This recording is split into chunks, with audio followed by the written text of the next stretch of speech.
They said the car was dead. 7 specialists. 3 of the most prestigious luxury automotive shops in the state. Every single one of them walked in, looked it over, and walked back out.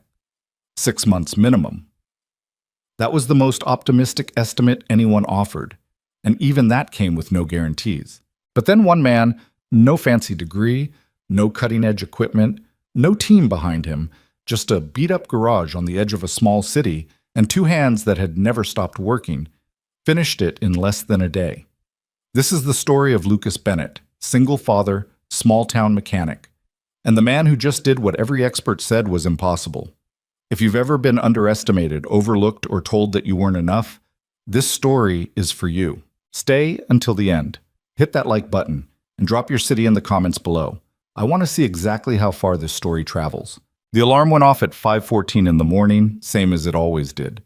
Lucas Bennett didn't slam the snooze button like most people. He didn't groan into his pillow or lie there bargaining with himself for 5 more minutes.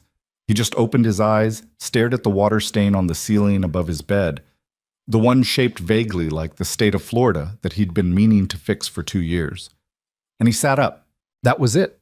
No dramatic awakening, no motivational music playing in his head, just a man getting out of bed because the day wasn't going to wait for him. And he'd learned a long time ago that the world had absolutely no interest in waiting for anybody.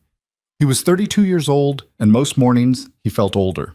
His bedroom was small, a queen mattress pushed against the wall, a dresser with the second drawer that never closed all the way, and a single window that faced east and let in the kind of early morning light that was more gray than gold. On the nightstand sat a photograph in a simple wooden frame, a woman with dark hair and a smile that had a little mischief in it, the kind of smile that made you feel like you'd just missed the punchline of a joke she'd told herself. Lucas didn't look at the photograph every morning. Some mornings he did. Some mornings he couldn't. This morning, he looked. "Another one," he said quietly, to no one. He got up, pulled on a pair of work jeans that were stiff with old grease no amount of washing had ever fully removed, and padded down the hallway in his socks toward the kitchen. The house was a rental. 3 bedrooms, which sounded generous until you actually walked through it, and realized 2 of those bedrooms were barely large enough to turn around in. It sat at the end of a cul-de-sac on the eastern edge of Delford, a city that was too big to call a town and too small to call anything impressive. The kind of place people were from rather than the kind of place people moved to on purpose. Lucas had grown up 20 minutes south of here, in an even smaller town that had since lost its grocery store and its only diner and was now mostly just a zip code. He'd ended up in Delford because of Claire, because Claire had a sister here, and when she got sick, being close to family had mattered more than anything else. After Claire died, moving didn't make sense anymore. Ava's school was here. Her friends were here. The life they'd built, small and imperfect as it was here. So Lucas stayed. And he kept getting up at 5:14 every morning because that's what staying required. He made coffee in a machine that was held together partly by function and partly by stubbornness. A plastic tab on the left side had broken off 8 months ago, and now the whole thing had to be propped slightly to the right against the backsplash, or the carafe would leak. He'd been meaning to buy a new one. He was always meaning to do something. While the coffee brewed, he made Ava's lunch. 2 slices of bread, turkey and cheddar, mustard on one side only because she was inexplicably opposed to mustard touching both sides of the bread simultaneously, a rule she'd established at age 7 and never backed down from. An apple, a small bag of pretzels. A note, because he always wrote her a note, had done it since she started 2nd grade, even when some mornings the note was nothing more than, "Have a good one, bug." Love, Dad. He folded the note, tucked it under the sandwich bag, and zipped the lunchbox closed. The coffee finished. He poured a mug and stood at the kitchen window, looking out at the driveway where his truck, a 2009 F150 with a cracked right taillight and 214,000 miles on it, sat under the pale early sky. He drank his coffee and thought about money. He did this most mornings. Not obsessively, not in a panic, more like a man checking weather conditions before deciding how to dress. Rent was due in 11 days. The water heater had been making a sound it wasn't supposed to make since March.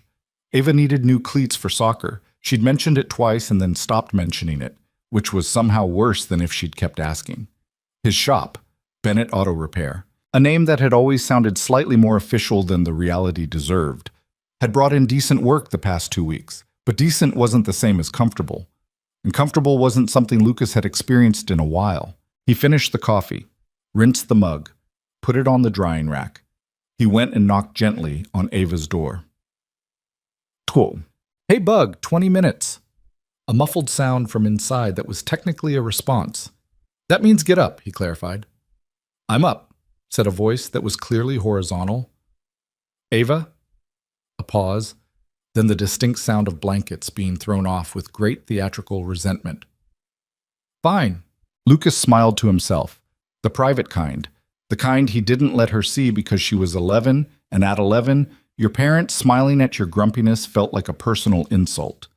He went back to the kitchen, poured a second coffee into a travel mug, and started getting his own gear together. Work boots. His jacket.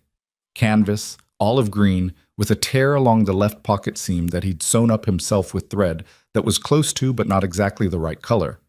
His keys. The travel mug. By the time Ava appeared in the kitchen doorway, hair still chaotic, wearing her soccer hoodie over her pajama pants, Lucas had already pulled the bread back out to make her toast because she always wanted toast and somehow always forgot to ask for it until it was nearly too late. "You made toast," she said, surprised in spite of herself. "I always make toast." She dropped into a chair at the kitchen table, pulled her knees up to her chest, and accepted the plate he slid in front of her with the particular graciousness of someone who was not yet fully conscious. "We have a science thing due Friday," she said, staring at her toast. "What kind of science thing?" "Like a project. About ecosystems." "Have you started it?" She picked up the toast and took a bite rather than answering immediately. "Ava, I've been thinking about it. Thinking isn't starting. Thinking is the foundation of starting," she said, which was either very logical or completely ridiculous and somehow managed to be both. She looked up at him with her mother's eyes, deep brown, sharp, and carrying that same trace of amusement that made it hard for him to stay firm when he needed to be. "I'll work on it tonight, I promise." He studied her for a moment. "Okay, tonight." "Tonight," she confirmed. They ate in the comfortable near silence of two people who knew each other well enough that silence didn't need filling. Outside, the sky had lightened from gray to a pale washed-out blue. Somewhere down the street, a dog was barking at something. The refrigerator hummed. Lucas watched his daughter eat her toast and thought, not for the first time, that she was the most important thing he'd ever done, and the thing he understood the least, both simultaneously, every single day. Talked. He dropped her at school at 7:40. She jumped out of the truck with her backpack half-zipped and her ponytail already coming loose, jogged up the walkway without looking back, and disappeared through the double doors with the effortless confidence of someone for whom belonging had never been a question. Lucas watched until the doors closed behind her. Then he pulled out of the drop-off lane, merged onto Route 9, and drove the 11 minutes to the shop. Bennett Auto Repair occupied a converted two-bay garage on the service road behind an aging strip mall, sandwiched between a Vietnamese sandwich shop that opened at 11 and a storage facility that seemed to have no business hours whatsoever. The sign above the garage door was a painted plywood board that Lucas had made himself 8 years ago when he opened the place. It was weathered now, the letters slightly faded, and he was aware that it did not convey the image of a premium automotive establishment. He was also aware that he couldn't afford a new sign right now, so the weathered one would have to keep doing the job. He unlocked the side door, flipped on the fluorescents. 3 of the 8 buzzed and flickered before stabilizing. One simply refused, and stood for a moment in the familiar smell of the place. Oil, metal, rubber, the faint chemical ghost of solvent. It was a smell most people would find unpleasant. To Lucas, it was something close to the smell of home. He had 2 employees, sort of. Marcus Webb was 26, had been with Lucas for 4 years, and was a genuinely skilled mechanic who unfortunately approached every morning like it was a personal attack on his constitutional right to sleep in. He arrived at 8:03. Not the first time he'd been late, not the last. Wearing a hoodie with the drawstrings missing and carrying a gas station breakfast sandwich that smelled aggressively of egg. "Morning," Lucas said, already under the hood of a Chevy Traverse that had come in the day before with a cooling system issue. "Barely," Marcus replied, taking a large bite of his sandwich while simultaneously trying to locate his work gloves. The second employee was Patty Okafor, 41, no nonsense, the only person in the shop who organized the supply shelves according to a system that made sense to her and no one else, and who could diagnose an exhaust problem by sound alone with an accuracy that genuinely impressed Lucas. She arrived at 7:58, already wearing her coveralls, and immediately started on the brake job they hadn't finished the afternoon before. For about 45 minutes, the morning proceeded normally. Then, Derek Fuentes called.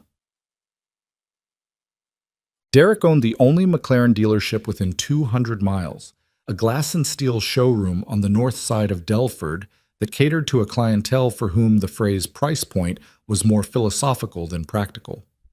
Lucas had done a couple of small jobs for Derek over the years, documentation work mostly, the kind of thing that required a licensed shop but not necessarily a luxury facility. They weren't friends exactly, but they had a functional professional respect for each other. Bennett, Derek's voice on the phone was doing something unusual. It was doing something that sounded like discomfort. Derek Fuentes was not a man who typically experienced discomfort. "I've got a situation, and before you say anything, I need you to hear me out." Lucas set down the wrench he was holding. "I'm listening." "You know Victoria Hayes?" Lucas thought. The name was familiar in the way that certain names in a city became familiar. You heard them without ever having a direct encounter. Victoria Hayes, tech CEO, had started some kind of software company that had apparently grown faster than anyone expected. Her name appeared in the local business section occasionally. He'd seen her photograph once, maybe twice. "I know who she is," Lucas said. "She's a client. Good client. She owns a 720S, orange flare exterior, black interior, the full sport pack. It was being transported back from a specialist facility 3 states over, and something went wrong with the transport rig. Bad. The car sustained significant damage." Derek paused. "I mean significant, Lucas. This isn't a dented bumper situation. What kind of damage are we talking?" Derek made a sound that was not quite a sigh and not quite a groan, but existed somewhere in between. "Full front impact. Suspension damage, both sides. The electronics went haywire on impact. We think from the harness getting disrupted. The ECU is throwing codes that don't even have registered definitions yet. The body damage is one thing that we can handle. But the systems, nobody can figure out what's actually wrong versus what the systems think is wrong. 3 of my guys spent 2 days on it. I called Carrera Precision over in Westbrook. They had it for 4 days. Southwest Motorsport looked at it." Lucas was quiet for a moment. "What did Southwest say?" 6 months, minimum, possibly longer depending on parts sourcing for the electronics." Another pause. "Victoria is," Derek chose his word carefully. "She's not happy. She's been incredibly patient, actually, more than I expected, but she's running out of runway. She needs that car, Lucas. It's complicated. I don't fully understand all of it, but she needs it." "Derek." Lucas leaned against the wall of the garage. "Why are you calling me?" There was a brief silence on the other end. "Because," Derek said with the tone of a man admitting something against his better judgment, "you fixed the Series 3 situation 2 years ago. The one with the phantom electrical fault that BMW's own diagnostic system couldn't locate. You found it in 6 hours. Lucas remembered that job. A 3 Series with an electrical gremlin that had defeated 2 shops and 1 factory technician. He'd found it by essentially disregarding the diagnostic readout and tracing the circuit by hand. Old-fashioned, time-consuming, and ultimately successful. A 720S is not a 3 Series, Lucas said. No, it's considerably more complicated. I don't have the proprietary diagnostic software for McLaren systems. I know. Or the specialized tooling. I know that too. Derek, I'm not asking you to guarantee anything, Derek said, and his voice had dropped some of its professional composure. He sounded suddenly like someone who had run out of options and was making a call he wasn't sure about.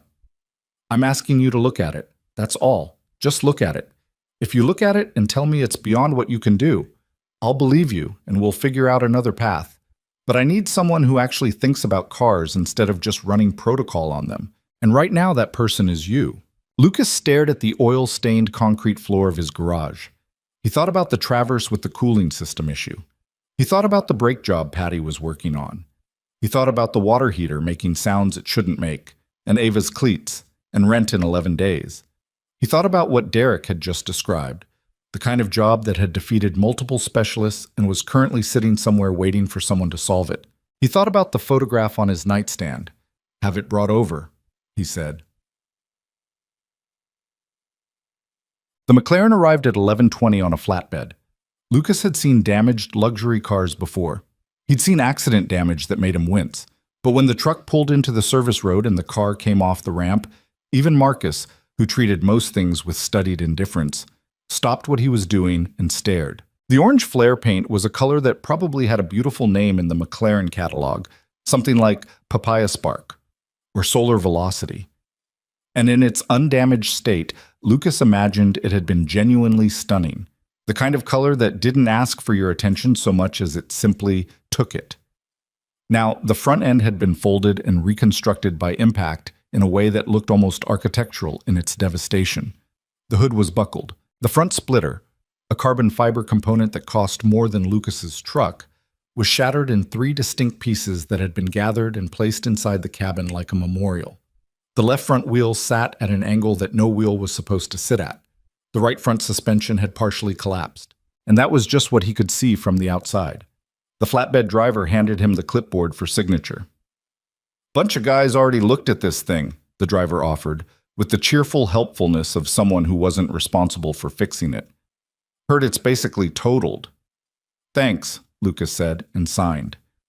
He walked a slow circle around the car. Patty appeared beside him. She looked at it for a long moment.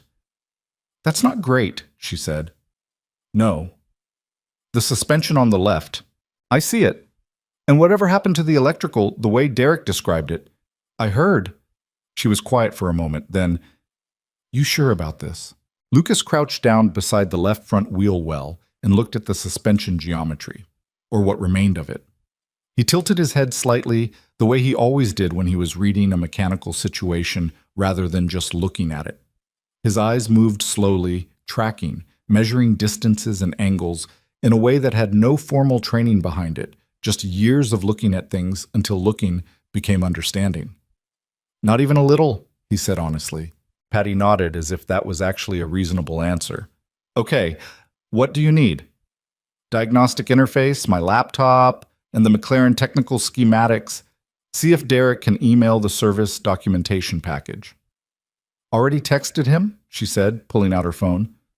"Of course you did," Lucas said, and almost smiled. Marcus helped him push the car into the main bay. It couldn't be driven, obviously, but the steering was just functional enough and the wheels just cooperative enough that with effort, they got it positioned under the lights. For the first 10 minutes, Lucas simply looked. He didn't connect anything, didn't run diagnostics, didn't touch a single component. He walked around the car slowly, methodically, crouching here and standing on a step stool there, getting angles and perspectives. He looked at the structural damage, the body damage, the visible component damage. He looked at where things had bent, where they'd broken clean, and where the damage pattern didn't quite make sense given the reported direction of impact. He was doing what he always did at the start of a complicated job, building a picture. Not of what was wrong, that came later, but of what the car was, how it was put together, what connected to what, where the load paths ran. It was the same principle as reading a book before you tried to edit it. Marcus watched him from across the garage, leaning against the traverse he'd abandoned. "It's that bad?" "I don't know yet." "Those other shops?" "Couldn't figure it out, yeah." "And you think you can?" Lucas looked at him. "I think I can look at it in a way they didn't. Whether that gets us anywhere, I don't know." Marcus chewed on this. "Derek said Southwest wanted 6 months. Derek mentioned that. 6 months is a long time to be wrong. So is one afternoon," Lucas said. "Hand me the interface cable." Prompt. The initial diagnostic run took 40 minutes and confirmed 2 things simultaneously. The problem was complicated, and the problem was also possibly not as complicated as it looked. This was a distinction that most of the previous shops had apparently not made. The McLaren's integrated systems, the hydraulic suspension, the active chassis management, the engine management unit, the stability control, the power delivery network, were all throwing errors. The diagnostic output, when Lucas first pulled it up on his laptop screen, looked less like a repair checklist and more like someone had scattered error codes across the page like confetti. 47 distinct fault flags.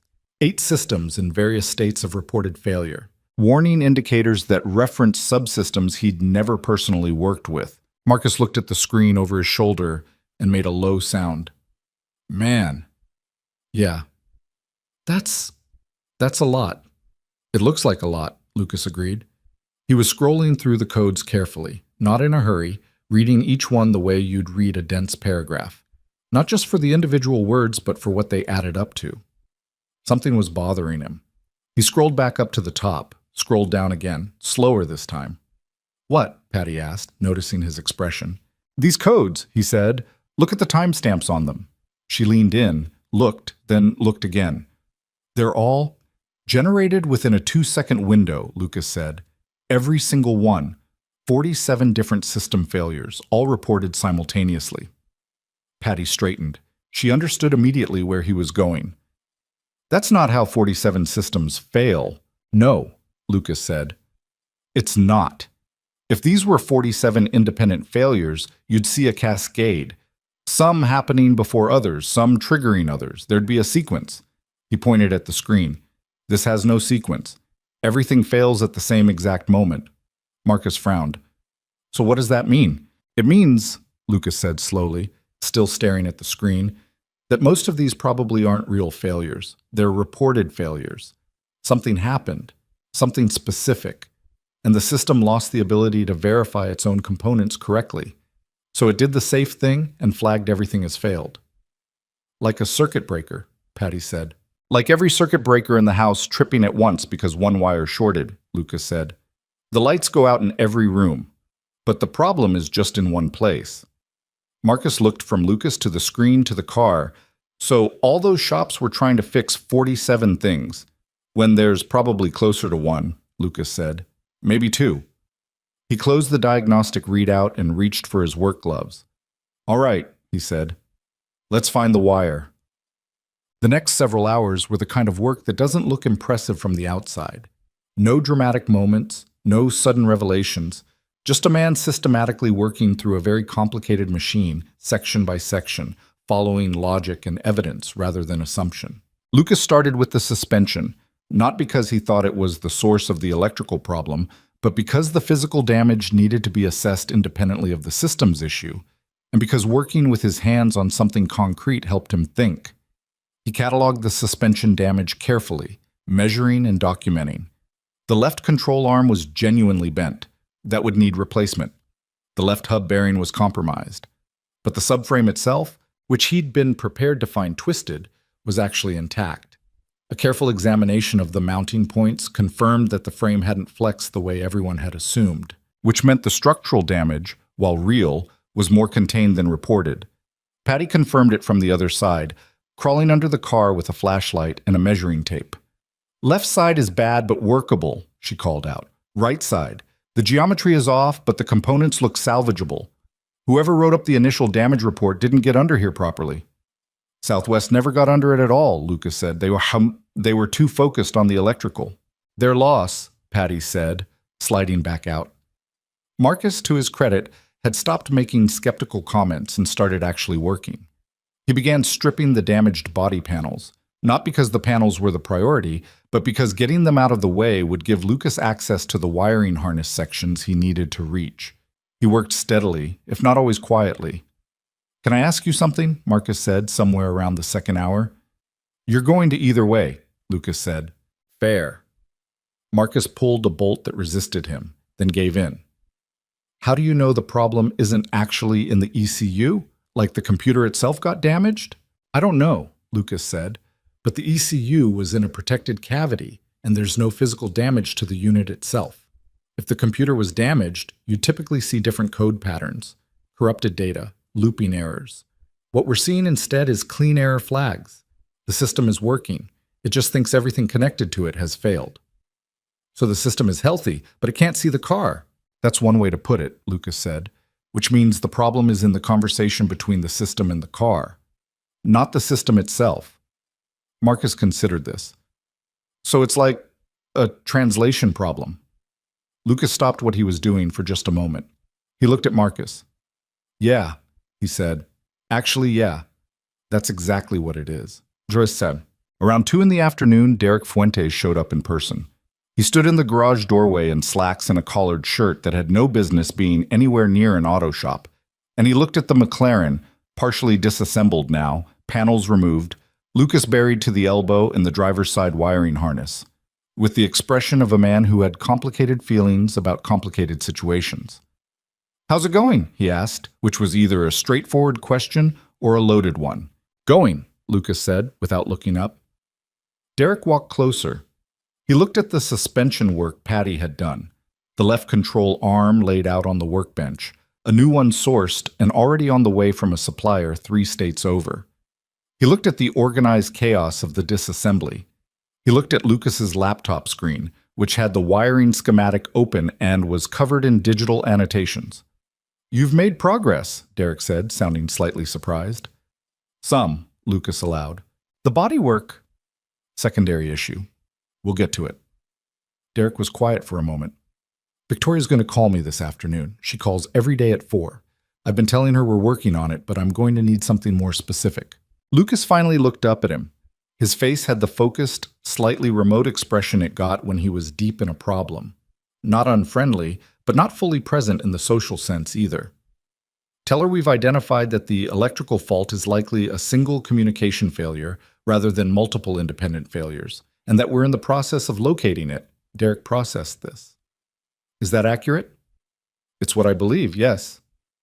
And if you're wrong? Lucas held Derek's gaze. Then I'm wrong, and I'll tell you that when I know it. But right now, it's what I believe. Derek nodded slowly. All right. He turned to leave, then stopped. For what it's worth, Bennett, the fact that you're still in there after 5 hours, that means something. Everyone else was done in a day and a half. Lucas had already looked back down at the wiring harness. Thanks, Derek. He meant it, but he didn't have time to mean it properly. He had a problem to solve. At 3:30, Marcus had to leave for a prior commitment he'd mentioned that morning, something involving his sister's move that he'd apparently forgotten to remind Lucas about until now. Lucas told him to go. The work Marcus had done was solid. The disassembly was clean and organized. The documentation was thorough enough. After Marcus left, the garage got quieter. Patty stayed. She didn't say anything about staying. She just didn't leave. She moved to the workbench and began carefully inspecting the suspension components that had been removed, cleaning and measuring, documenting what could be reused versus what needed replacement. The quiet sound of her work, metal on metal, the scratch of her pen on the clipboard, filled the garage alongside the hum of the fluorescents. Lucas was now fully focused on the wiring harness. The McLaren's electrical architecture was dense, designed with redundancy and protection in mind, which was good engineering but made tracing a fault significantly harder. He was working through it methodically, testing continuity between connection points, checking resistance values, tracing signal pathways from the ECU's communication bus outward toward each major system. Most of what he found was fine. That was the tricky part. Most of the connections he tested came back within spec. The bus communication itself was healthy. The individual system modules were largely responding correctly when addressed directly. Whatever was wrong was subtle, but not a burned-out wire or a catastrophically failed component, but something smaller. A break in the chain that was just large enough to cause catastrophic confusion. He thought about the way the car's systems had all reported failure simultaneously. A communication failure. A translation problem, Marcus had called it. He kept working. At 5:45, with the afternoon light going gray outside the garage door and the Vietnamese sandwich shop next door starting to close up for the day, Patty set down her clipboard. You gonna pick up Ava? She asked. Lucas looked at his watch, looked at the car, looked back at his watch. She's at Maya's until 7, he said. Maya Chen was Ava's best friend, and Maya's mother, a kind, practical woman named Diane, had picked both girls up from school today. He'd texted Diane that morning when Derek had called, asking if Ava could stay a little late. Diane had responded, Of course. She's always welcome. How late? He'd written back, Hopefully not past 7. I'll keep you posted. He texted Diane now. Still working? Can she stay until 7:30? I'm so sorry. The response came back in under a minute. She's fine. Take your time. The girls are on their third snack. He exhaled slowly. I've got until 7:30, he told Patty. Patty nodded. I'll stay until 6. Then I have to get home. She paused. You want me to bring you something from the sandwich place before they close? He started to say no. He always started to say no. And then he realized he hadn't eaten since 7 a.m., and his hands had a faint unsteadiness that he recognized as low blood sugar. Yeah, he said. Whatever you're getting, thanks. She came back 12 minutes later with 2 banh mi and 2 waters and set them on the cleared section of workbench without comment. They ate mostly in silence, Lucas sitting on an overturned crate, still running scenarios in his head, still building and rebuilding the mental map of the car's electrical network. What's Ava doing this weekend? Patty asked. Soccer Saturday morning. Science project the rest of the time, apparently. He took a bite of the sandwich. She hasn't started it. Patty smiled. She'll be fine. That kid finishes everything.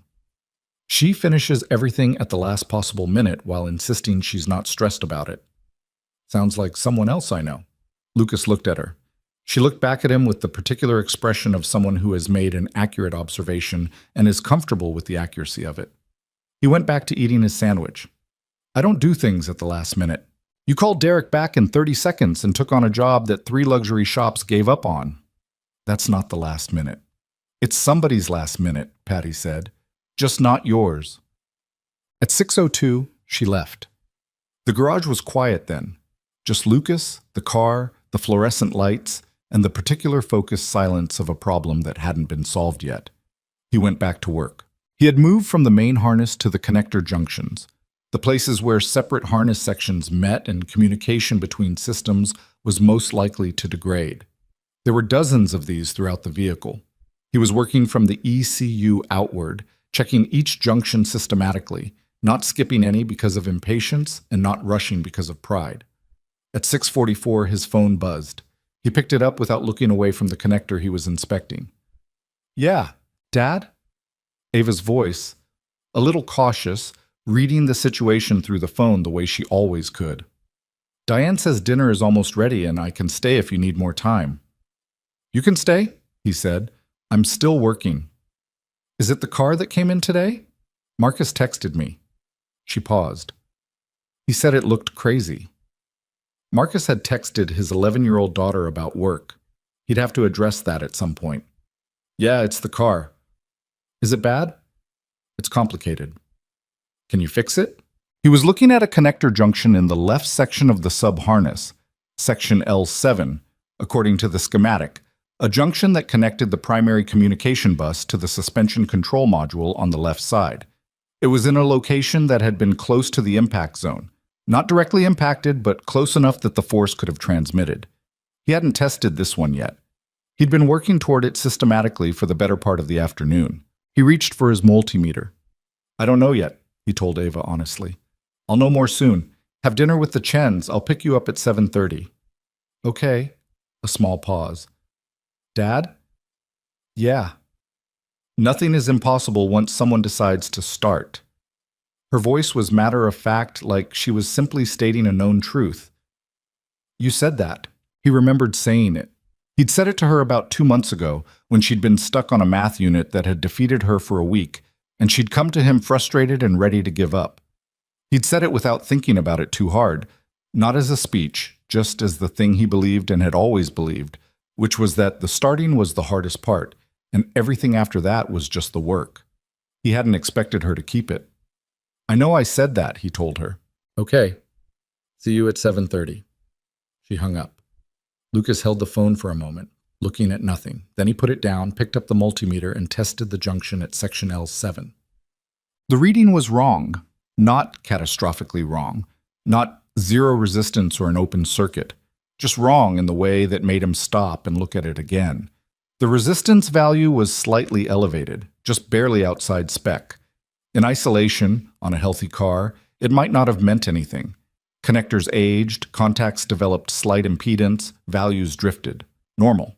But in a car where every system was reporting simultaneous failure and nobody could explain why, slightly outside spec was suddenly very interesting. He pulled the multimeter leads, reseated them, tested again. Same reading. He reached for his flashlight. The connector junction at L7 was mounted deep in the left side of the sub-harness, behind a bracket that required removing 2 bolts to access properly. He'd skipped the bolts on the initial look. He'd been doing visual checks at that point, not contact checks. He'd planned to come back to it. He came back to it now. He removed the bracket, got the flashlight in at the right angle. And there, on the male pin side of the junction connector, pin 7 of the 12-pin cluster, the one that carried the primary CAN bus signal from the central ECU to the suspension and chassis management systems, was a pin that looked, at first glance, like all the other pins. Except it wasn't. It took him another 2 minutes of careful examination to see it properly. The pin had not been sheared or obviously broken. It had been compressed, slightly deformed under the lateral load of the impact, pushed just far enough out of alignment that the connection it made with the female socket was marginal. Enough to sometimes carry the signal. Enough to pass a visual inspection. But under vibration, under load, under the conditions of an actual system operation, intermittent, unreliable. The signal dropping out at moments when the system expected it to be present. And when that signal dropped out, that primary CAN bus signal, the one that the ECU used to communicate with every suspension and chassis management system simultaneously, the ECU did the only safe thing it could do. It flagged every connected system as failed. 47 error codes, generated in a 2-second window, from a single pin pushed 1 millimeter out of true. Lucas sat back on his heels. He was aware that his back ached and his knees hurt from the crate he'd been crouched on. He was aware that it was now 7:08 p.m. and he needed to leave in 20 minutes to get Ava. He was also aware that he was looking at the entire problem, not 47 problems. 1. He reached for his pin repair tool. The repair itself, the actual physical correction of the fault, took 11 minutes. Using a pin extraction tool and a set of precision forming pliers he'd had for years, Lucas carefully extracted the deformed pin from its housing, reformed it to the correct profile using the smallest of movements, the kind of work that required the fingers to be steadier than felt reasonable after a 10-hour day, and reseated it in the connector junction. He tested the contact geometry before reinserting the housing. He tested continuity after. He checked the resistance value. Within spec, he reinstalled the connector housing, reinstalled the bracket, reconnected the junction to the harness. Then he sat back and looked at the car. The clock on his phone said 7:19. He connected his laptop, cleared the fault codes, and ran a live data stream from the ECU. Systems came online one by one. Suspension, chassis management, stability control, power delivery, active exhaust. The dashboard warning lights, which he could see through the windshield even though the car wasn't running, began disappearing from the cluster. 1, 3, 7, 14. In 40 seconds, 42 of the 47 error codes had cleared. The remaining 5 were real faults, related to the physical damage. The bent control arm, the compromised bearing. Things that had been broken by the impact and would need physical repair. Legitimate, traceable, fixable. Not 47 problems. 5. And one of them was already halfway solved. Lucas sat in the quiet of the garage, hands on his knees, looking at the laptop screen. He thought about what Ava had said on the phone. Nothing is impossible once someone decides to start. He'd said it to her, and she'd given it back to him. He picked up his phone and called Derek. Derek answered on the second ring. "Bennett, it's late. Tell me something." "Found it," Lucas said. A pause. A long one. "Found it? The whole thing?" "The source of the electrical failures. Connector pin in the primary CAN bus junction, left side sub-harness, section L7. It was deformed in the impact, looked fine visually, but it was intermittently breaking the bus signal. The ECU was reading every connected system as offline every time the signal dropped." Silence on the other end. "I've corrected the pin," Lucas continued. "Cleared the codes. We're down to 5 active faults, all of them physical damage items from the impact. Real problems, not phantom ones. The control arm, the bearing, couple of secondary items. Things we can address. You're serious, Derek said. Not a question. More like a man recalibrating his understanding of something. Yeah. And the car isn't running yet. I still need to do the structural repairs, finish the harness inspection, address the remaining fault items. That's more work. Lucas looked at the clock.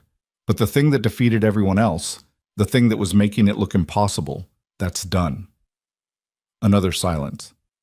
Lucas? Derek's voice was different now, quieter. I told Victoria this afternoon it might be a week. I told her we were optimistic but realistic. You can call her back, Lucas said. I'll call her right now, Derek said. Then before he hung up, Bennett, I owe you. You owe me a fair invoice, Lucas said. That's all. He hung up, grabbed his jacket, turned off the lights in the main bay, leaving on the small corner light he always left on, locked the side door, got in his truck, drove to pick up his daughter, Ate. Ava was waiting on the front steps of the Chen house when he pulled up, backpack on her lap, Diane standing in the doorway behind her with the kind of warm, understanding expression that Lucas was always slightly embarrassed to be on the receiving end of.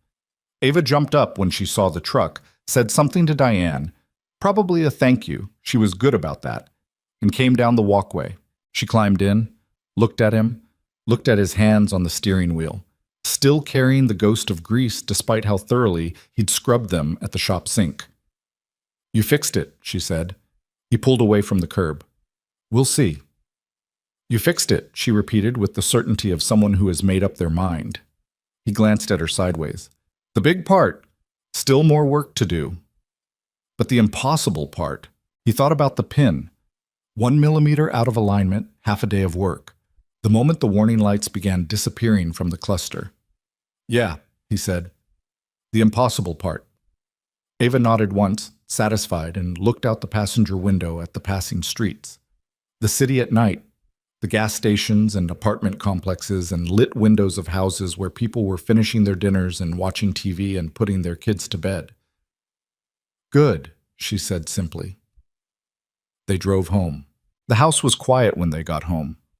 That particular kind of quiet that settles into a place after 9 o'clock. Not empty, but still.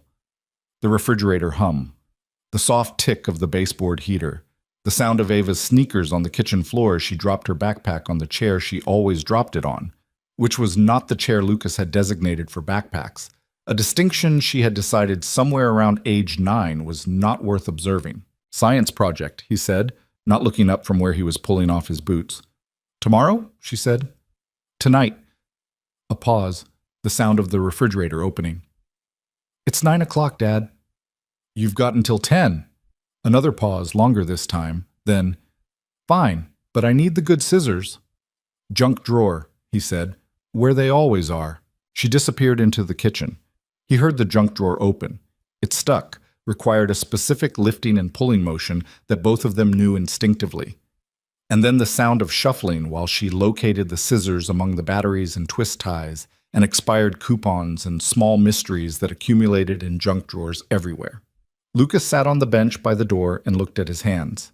The repair shop smell clung to him even after scrubbing. It wasn't something that fully washed off in a single session. His knuckles were dry, a little cracked at the joints from the constant washing and the work gloves and the general wear of the job. His right thumb had a small cut along the side that he didn't remember getting. He was tired, the specific kind of tired that settled into the muscles rather than just the mind, the kind you earned, but underneath it something else, something quieter and harder to name. Not satisfaction exactly. More like the feeling after you've been holding your breath for a long time and finally remembered to let it out. He thought about the pin.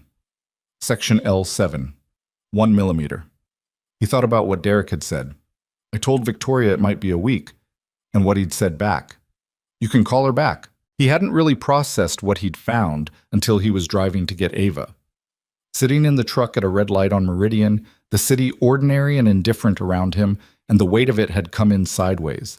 7 specialists, 3 shops, 6 months minimum, and a pin that had been sitting there the whole time, waiting for someone to look at it the right way. It wasn't pride he felt. Pride was too clean, too uncomplicated. It was more like something stubborn in him had simply refused to be wrong.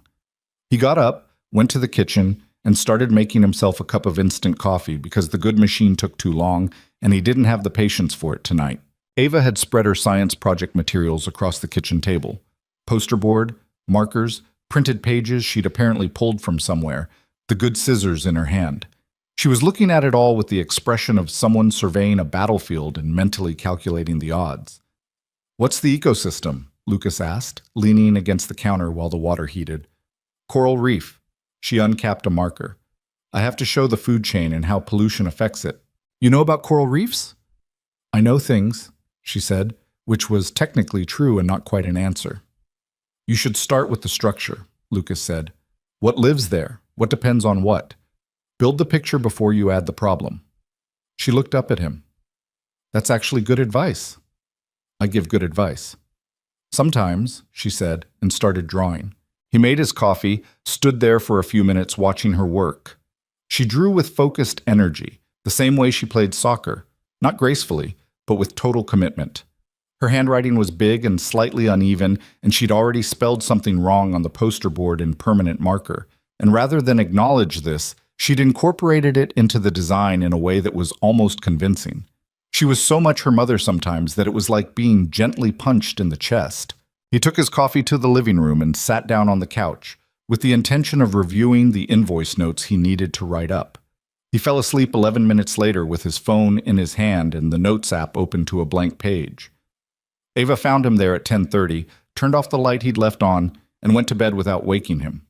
She'd learned in the years since her mother died to read when he needed the rest more than the reminder. He woke at 2 a.m. with a stiff neck and the cold specific to couches in late spring when the heat goes off at midnight, and lay there in the dark for a few minutes with the familiar middle-of-the-night mind, the one that didn't have the daytime's distractions to keep certain thoughts at bay. He thought about Claire, not the end of it. He tried not to think about the end of it at this hour because at 2 a.m. there was no good place for those thoughts to go. He thought about the earlier parts, the way she used to stay up until midnight working on things that interested her, articles and books, and half-finished paintings on a canvas that was still in the closet of the spare bedroom because he hadn't figured out what to do with it yet. The way she'd made coffee by feel in the dark so she didn't wake him. The argument they'd had once, only once, but it had been a real one, about money, about the shop, about whether staying in Delford was a plan or just an avoidance of having a plan. She'd been right in the argument. She'd been more right than he'd been willing to say at the time. He thought about that sometimes. Not with guilt, exactly. More with the wish that he'd said it while she could still hear it. He got up, covered his neck with a hand and rotated it until something cracked, went and drank a glass of water at the kitchen sink, and looked at Ava's poster board on the table. She'd finished it. The coral reef ecosystem was spread across the blue-painted surface in marker and colored pencil, the food chain arrows pointing in all directions, the pollution effects section in the bottom right corner done in deliberately darker colors. The misspelled word had been transformed into a label for a different component entirely, and it mostly worked. He stood there a minute, just looking at it. Something about it, the quiet evidence of her sitting here working while he slept, made his throat do something he didn't have time for at 2 a.m. He went back to the couch, pulled the throw blanket over himself, and made himself sleep. In the morning, Derek called at 7:15. Lucas had already dropped Ava at school. She'd gone with the poster board tucked under her arm, like a shield, told him twice it was fine when he asked about it, and jumped out of the truck in the same half-zippered, ponytail-slipping way she always did. He was on his way to the shop when Derek's name appeared on the truck's Bluetooth display. "Morning," Lucas said. "Victoria wants to come see it." Derek's voice was doing the unusual thing again. The discomfort thing, but a different variety of it now. Less desperate, more careful. "Today, if possible." Lucas considered. The car wasn't running yet. The physical repairs, the control arm replacement, the bearing, the remaining harness sections, the body panel work, were still ahead of him. A car in the middle of repair didn't look impressive. It looked like a car in the middle of repair. "She can come," he said. "But she should know it's not finished." "She knows. She just wants to—" Derek paused. "I think she needs to see progress. She's been dealing with a lot of people who told her a lot of things, and none of them delivered. She needs to see that something is actually happening. Lucas understood that. He'd been that person on the other side of it, the person waiting for someone to deliver something, enough times to know what that particular waiting felt like. "Tell her after noon," he said. "We'll have more done by then." Marcus arrived at the shop at 8:09, an improvement of 6 minutes over yesterday, and appeared slightly surprised to find Lucas already under the McLaren, having resumed work on the left suspension at some point before 8. "You sleep here?" Marcus asked. "Home," Lucas said. "Now hand me the torque wrench." Marcus handed him the torque wrench. He looked at the car. The new control arm that had arrived overnight from the supplier, already partially installed, the methodical progress visible even to someone who hadn't been here to watch it happen. "You find the electrical thing?" Marcus asked. "Found it last night." "And?" "One pin. Primary CAN bus connector." Marcus stared at him, then at the car, then back at him. One pin made all of that happen. "One pin in the right place can make anything happen," Lucas said. "Torque this down, please. 72 foot-pounds." Marcus took the wrench, positioned himself, and did it. He was quiet for a moment. Then, "The other shops, they were chasing 47 faults? They were chasing the symptoms instead of the cause. Because the cause didn't look like a cause." "It never does," Lucas said, and moved to the next component. They worked in the focused rhythm that good collaborative work found eventually. Not synchronized exactly, but aware of each other, passing tools without being asked, reading the job's flow. Patty arrived at her usual time, took in the progress, asked 3 specific questions about the harness inspection status, and went to work on the body panel restoration without being told what to do. Lucas found around 9:30 that the second-to-last outstanding physical fault, a connector in the right side secondary harness that had been pulled loose during the impact, was simpler than he'd expected. The connector housing was intact. The issue was a single lock tab that had failed, letting the connector unseat under the harness tension. He seated it, secured it with a supplemental retention clip from the shop's supply drawer, and tested continuity. Clean. 4 faults remaining. 3 of them physical. 1 was the body cosmetics, which was the least urgent thing. The control arm and bearing work was the most labor-intensive part of the morning. The new left control arm required precise alignment, not just installed but positioned correctly within the suspension geometry, or all you'd done was create a new problem. Lucas measured twice, checked against the schematic dimensions, adjusted the positioning by small increments. It was slow work. He didn't rush it. "You're not eating," Patty observed around 11. "I had coffee." "That's not food." "I know." She went to the Vietnamese place and came back with 2 portions of something that smelled considerably better than the sandwiches from the night before. Lucas ate standing up, which Patty disapproved of but said nothing about, while running through his mental list of remaining tasks. The bearing. The brake system check. A precaution, given the impact. The final harness sections. The panel alignment. And then the real question, would the car actually run? The engine itself appeared undamaged.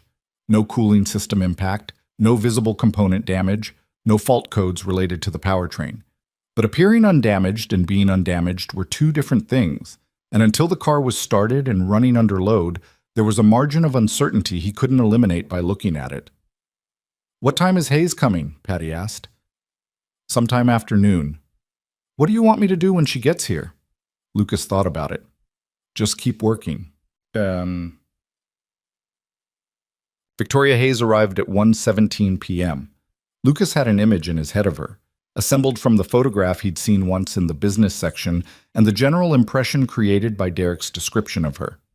He'd expected polished, corporate, the particular kind of controlled competence that certain CEOs cultivated like a second skin. She was polished, but it wasn't the kind that made people keep their distance.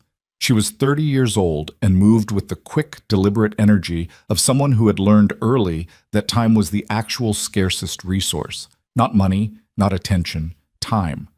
She wore dark slacks and a light jacket and very good shoes that she did not seem particularly concerned about in the environment of a working auto shop, which was the first thing that Lucas noticed about her.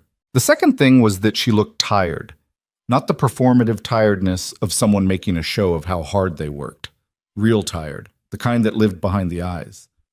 Derek was with her. He made the introduction with the careful formality of a man standing between two people he was slightly nervous about. "Lucas Bennett," he said. "Victoria Hayes." They shook hands. Her grip was direct and brief. She looked at the car. Lucas watched her look at it. He was interested in what people's faces did when they saw something that had been damaged. Whether they saw the damage or saw the thing underneath the damage.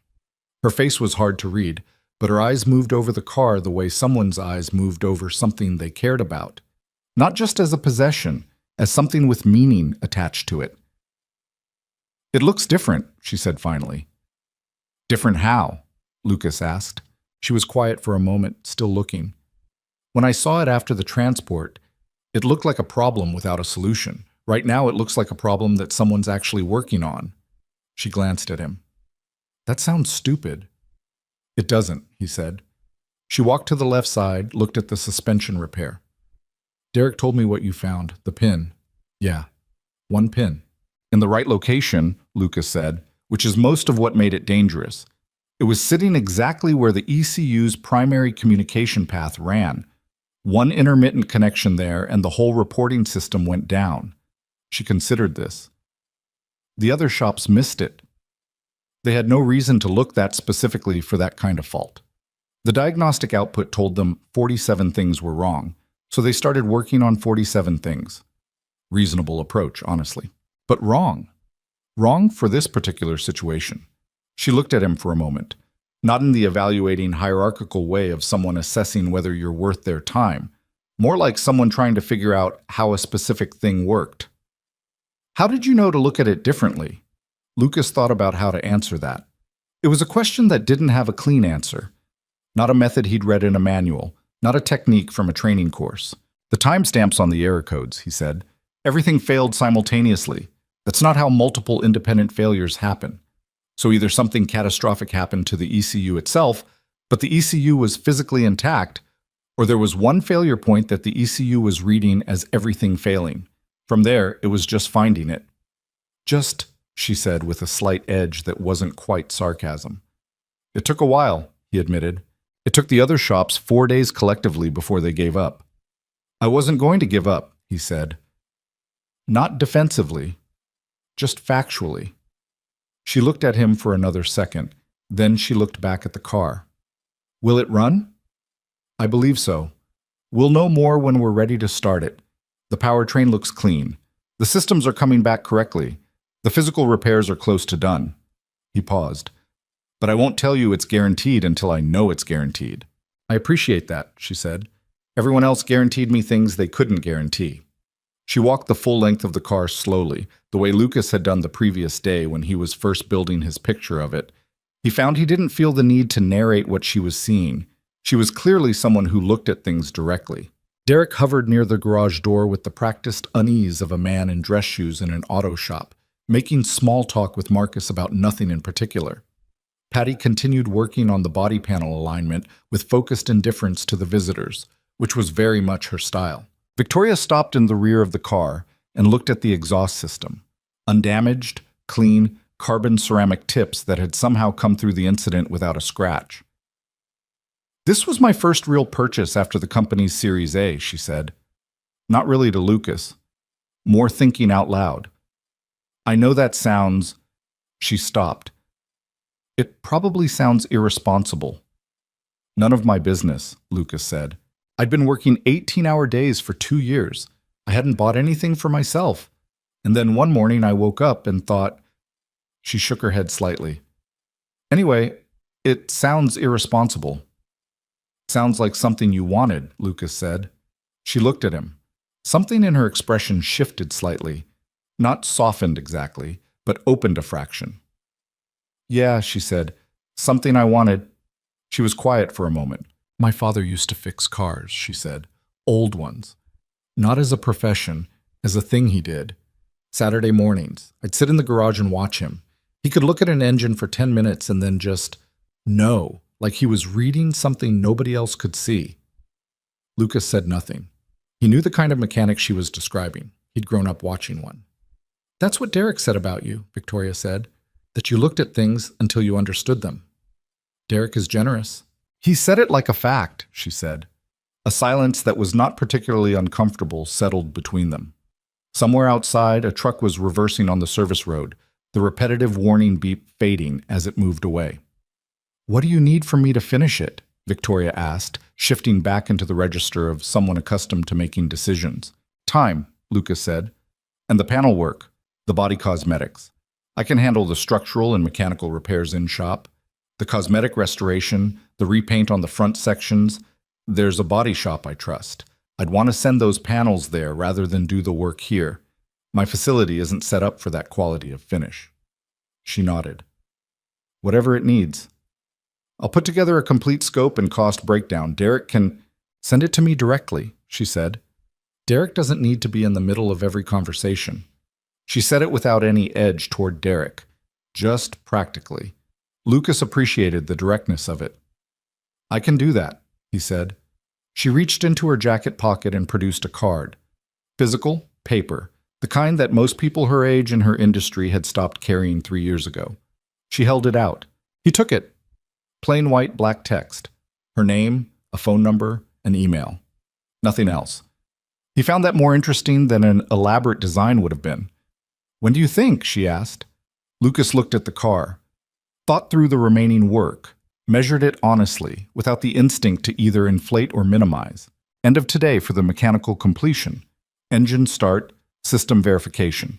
If that goes well, and I believe it will, the car will be operational. The cosmetic panels, the body restoration, that's a few more days, but that's a different category of work. The car will run long before it's fully beautiful again. Running is what matters right now, she said. Then end of today, he said. She nodded once. Looked at the car one more time with that particular expression. Not quite tenderness, but something adjacent to it. Thank you, Mr. Bennett, she said. Lucas, he said. Lucas? She almost smiled. Thank you. Boy, after Victoria and Derek left, the garage felt like itself again. Marcus exhaled audibly and stretched his arms over his head. She's intense, he said. She's focused, Patty said from behind the panel she was working on. There's a difference. Easy to get those confused when you're in the room with it, Marcus said. Lucas had already moved back to the car, crouching beside the right side to begin the bearing replacement. The conversation with Victoria had taken 40 minutes he hadn't planned on, and the afternoon was going to require concentrated work to hit the target he'd given her. He didn't have time to process the visit in any useful way, so he did the thing he always did with things he didn't have time for. He set it aside and got back to work. The bearing replacement was straightforward work, but painstaking. The kind that punished impatience with misalignment and punished misalignment with noise or worse at speed. He worked through it methodically, checking tolerances, not cutting any corners on the press fit, even when the press fit was resistant and his hands were getting tired. Around 2:45, Patty called over from where she was working. Left panel is as close as I can get it without specialist equipment. There's a slight gap at the top of the arch that the body shop is going to have to address. Document it, Lucas said. Photograph it. I'll include it in the report. Already did.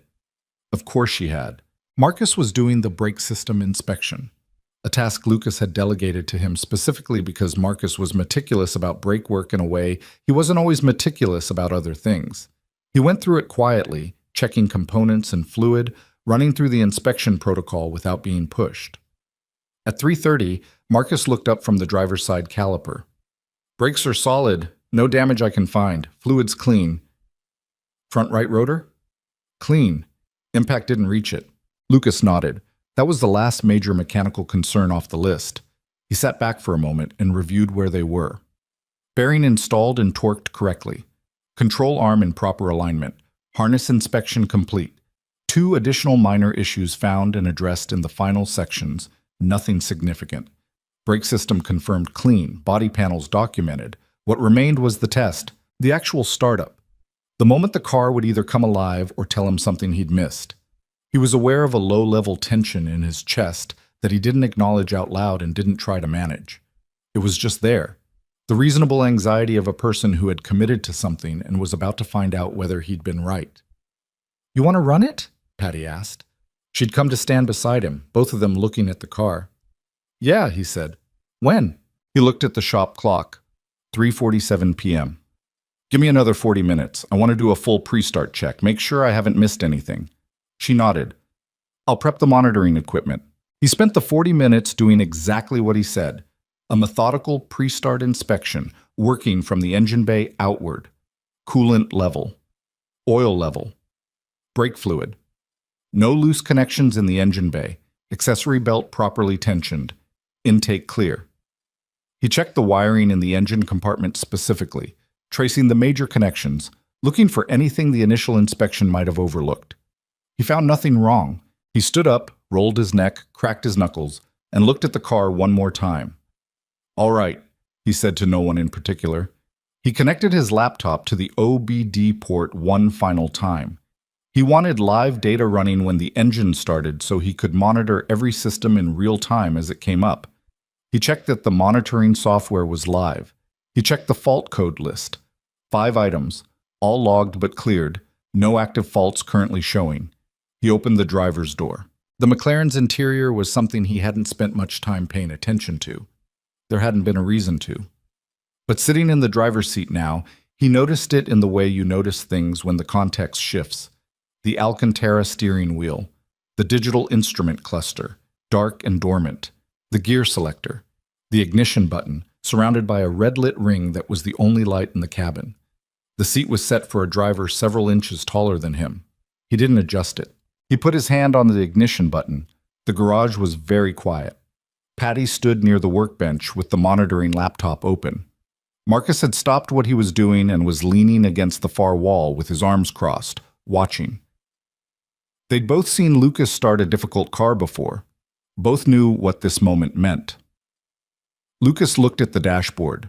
He thought about a pin in section L7, about the timestamp on 47 error codes, about his daughter's voice on the phone. Nothing is impossible once someone decides to start. About Claire. He thought about Claire too, though he couldn't have said exactly why. Just that she was there, the way she was always somehow there at the moments when things mattered. He pressed the button. The McLaren's engine turned over. For a single terrible second, it hesitated. Then it caught. And the sound that came out of that machine, even in a small garage on a service road behind a strip mall in a city nobody had ever put on a map and said this is a place where remarkable things happen, that sound was something else. A low building thunder that filled the space completely, vibrated in the chest, climbed in pitch as the engine came alive, and the systems fed each other, and the entire car shuddered once like something that had been holding its breath for a very long time. The instrument cluster lit up. Lucas watched the fault codes on his laptop screen. They did not return. Every system came online clean. Suspension, operational. Chassis management, operational. Stability control, operational. Powertrain, operational. The active exhaust note settled into a steady, powerful idle that bounced off the garage walls and out the open door into the afternoon. "Oh," Marcus said from across the garage, and the word came out quiet in a way that meant something entirely different from when Marcus was being casual. Patty's expression didn't change much, but she exhaled slowly through her nose, and she looked at Lucas through the windshield, and she nodded once. Lucas sat in the driver's seat of the running car with his hands on the wheel and the engine alive beneath him and felt the vibration of it. Not just physical, but something else, some harder-to-name thing, moving through him. He let it run for 90 seconds, watching the data. Temperature climbing correctly, fuel pressure steady, no new codes, no anomalies. Just a car, working exactly the way it was supposed to work. Then he shut it off.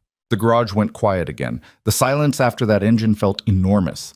He climbed out, stood beside the car. His back still ached and his knuckles were cracked and dry, and there was grease under his fingernails that wasn't coming out without a proper scrub. He was hungry and tired, and the day had hours still to go. The write-up, the cost documentation, the shop cleanup, the drive home. But the car ran. "Well," Patty said. "Yeah," Lucas said. Marcus pushed off the wall and walked over, hands still in his pockets, and stood looking at the car. "We're telling people about this," he said. "We're finishing the documentation first," Lucas said. "Then we'll talk about what we're telling people." "Still," Marcus said, "that was—" He stopped, looked at Lucas. "You knew, didn't you? When you found the pin, you knew it was going to run. Lucas considered the question honestly. I believed it would, he said. That's not the same as knowing. Close enough, Marcus said. It wasn't close enough. But Lucas understood what Marcus meant, and this wasn't the moment to split the distinction. He picked up his phone and called Victoria Hayes. She answered on the first ring, which meant she'd been near the phone. He noted that. It runs, he said. A silence on the other end. Short, but real. You're serious, she said. I'm always serious when I say something's done. Another silence. When she spoke again, her voice was different, not by much, just a fraction of the control she usually maintained, enough to let something else show through. I thought Derek was going to call me tonight to tell me it needed another week. It doesn't need another week, Lucas said. The mechanical work is complete. The car is operational. The body cosmetics still need the specialty shop. I'll send you the panel documentation with my full report tonight. But you asked me when it would run. He paused. It runs now. She was quiet for a moment. Then, thank you, Lucas. I'll send the report tonight, he said. You can come see it whenever works for you. Tomorrow morning, she said, without hesitation. I'll be here, he said. He ended the call, set the phone on the workbench, looked at the car, looked at Patty, who was already starting to organize the removed components for documentation. Okay, he said. Let's close this out properly. They worked for another 2 hours. Documentation, cleanup, component inventory, the detailed write-up that every repair of this complexity required. Lucas wrote the cost estimate for Victoria by hand first, then transferred it to the invoice template on his laptop. He photographed everything that needed photographing, annotated the schematic with the faults he'd found and the repairs performed, cross-referenced the parts used. It was work that nobody ever saw, but that mattered, because it was the proof. The record that said not just that the job was done, but how it was done, and why every decision had been made the way it was made. At 6:10, he locked the shop, drove to Diane Chen's house to collect Ava, and found her already waiting on the steps with her backpack, which was a change from yesterday. She looked at him when he got out of the truck with the assessing expression she'd developed over the past year, older than her age slightly, the one where she was reading how the day had gone before he said a word. It ran, he said, across the hood of the truck. Her face did something that was trying not to be a full smile and not quite succeeding. I know it ran, she said. Marcus texted me. I'm going to talk to Marcus about texting you, Lucas said. You say that every time. She climbed into the truck. Are you hungry? Very. Diane sent leftovers. She held up a container. She said you forget to eat when you're working. Diane is perceptive, he said, starting the truck. She's a mom, Ava said, as if that explained everything. He thought about saying something to that, but found he didn't have the words for it right now. He just pulled out of the driveway and headed home through the ordinary streets of the ordinary city where, a few hours ago, something that everyone had said was impossible had started its engine and roared. Ava ate half of Diane's leftovers in the truck and handed the rest to him at a red light without being asked. He ate with one hand on the wheel, the food warm and better than anything he'd managed to put together for himself all day. They drove home in the almost quiet. The city doing what cities do at this hour. Lights coming on in windows. The last of the commuters on the road. The long, soft exhale of a weekday giving way to evening. Victoria Hayes arrived at 8:47 the next morning. Lucas had been there since 7. Not because he'd planned to be early. He was always early. The same way the alarm always went off at 5:14. The same way the coffee machine always needed propping slightly to the right. Some things just happened in a particular order and had for long enough that they'd stopped feeling like choices. He'd spent the first 40 minutes doing something he almost never did. Standing outside the garage with his coffee, leaning against the exterior wall in the early morning, not working. Just existing for a minute in the cool air before the day demanded things from him. The service road was quiet at this hour. The Vietnamese place didn't open until 11. The storage facility was its usual cryptic self. A pigeon was investigating something near the dumpster at the end of the lot with great seriousness of purpose. He thought about the car, not in the anxious way of the previous 2 days, not tracing electrical pathways or running system sequences in his head. Just thinking about it the way you think about something that surprised you. He'd been confident, or something like confident, but confidence and certainty weren't the same thing, and the moment that engine had hesitated before catching, that single, terrible half-second of silence had revealed exactly how much uncertainty he'd been carrying under the surface. More than he'd acknowledged to himself. Probably more than he'd acknowledged to Patty or Marcus or Victoria Hayes. The thing about working on something that everyone else had given up on was that the weight of their giving up wasn't neutral. It sat on you. It whispered reasonable things. They had more resources than you. They had better equipment. They had factory-trained technicians with manufacturer support lines. And all of those things were true, and all of them were beside the point. But being beside the point didn't make them quiet. What had made them quiet was a timestamp. 47 error codes generated in 2 seconds. He finished his coffee, went inside, and began preparing the garage for Victoria's visit. Not staging it, not cleaning it beyond its normal working condition, just making sure the car was accessible and the documentation was organized and the diagnostic equipment was ready if she wanted to see a live system scan. He was under the hood doing a final check on a coolant hose clamp he'd noticed the previous afternoon when he heard the car pull up. A white Model S. She got out wearing what appeared to be the same dark slacks as yesterday, with a different jacket, charcoal this time, and carrying a coffee from somewhere that was not a gas station. She walked into the garage with the same quick, purposeful stride, looked at the McLaren, and then looked at Lucas. "Morning?" she said. "Morning." She walked directly to the car, not slowly, not circling the way she had yesterday. She went to the driver's side door and looked through the window at the instrument cluster, the steering wheel, the interior that was intact and undamaged in ways the exterior wasn't. "Can I sit in it?" she asked. "It's your car," he said. She opened the door and sat in the driver's seat. Didn't start it, just sat there, hands on the wheel, looking at the dashboard. Lucas watched from a respectful distance, doing the thing he did when a customer needed a moment with their vehicle, which happened more than people outside the industry would expect. Cars meant things to people. The meaning wasn't always rational, but it was real.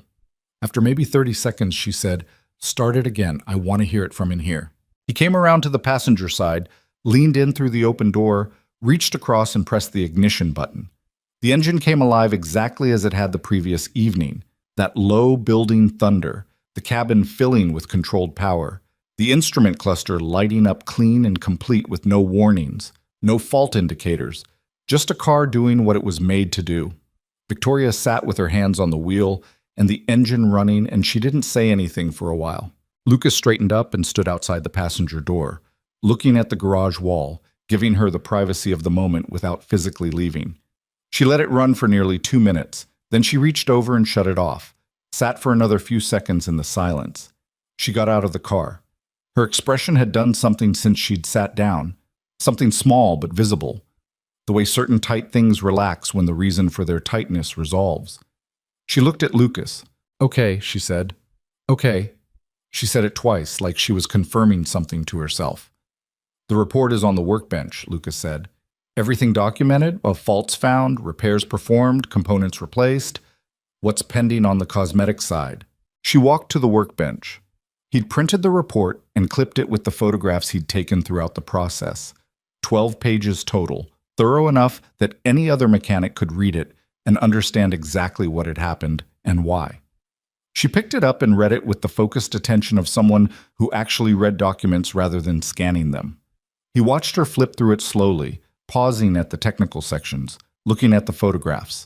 "The pin," she said, stopping at the page where he'd photographed the section L7 connector junction. "That's it?" "That's it," he said. "The small white arrow in the photograph is pointing at pin 7 in the 12-pin cluster.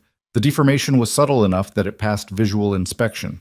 The only way to find it was through resistance testing and knowing what you were looking for. And you knew what you were looking for because of the timestamp." "Because of the timestamp," he confirmed. She stared at the photograph for a moment longer than the others.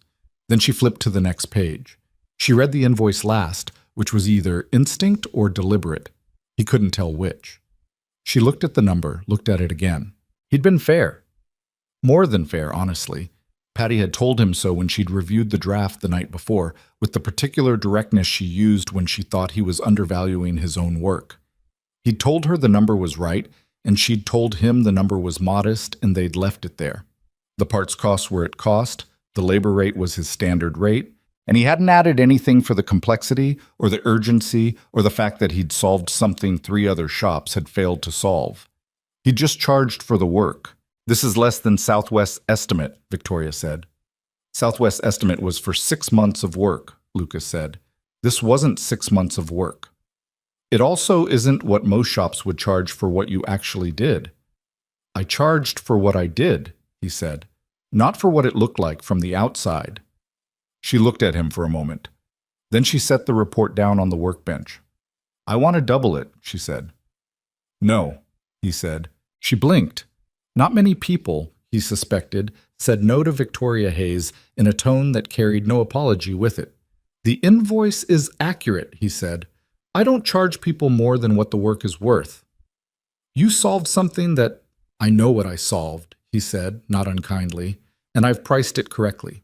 If you want to refer other work to me, that's how you say thank you, but I won't take double the invoice." A silence in which Victoria Hayes appeared to be recalibrating. She had the expression of someone who operated in an environment where everything was a negotiation and had just encountered a position that genuinely wasn't. "You're serious," she said. "I'm always serious about the invoice," he said. "It's the one piece of paper in this business where honesty matters most." She picked up the report again, folded it, held it for a moment. "All right," she said, "but I'm paying it today. Not net 30. "That's fine," he said. She pulled out her phone. He gave her the payment information. The transaction took 45 seconds. Then she stood in the garage and looked at the car for a moment, and something shifted in the air between them. The formal register of the transaction settling into something more ordinary. "Can I ask you something?" she said. "Sure. Why did you take this job?" He thought about the honest answer and decided it was the right one. "Because Derek asked, and I didn't have a good reason not to."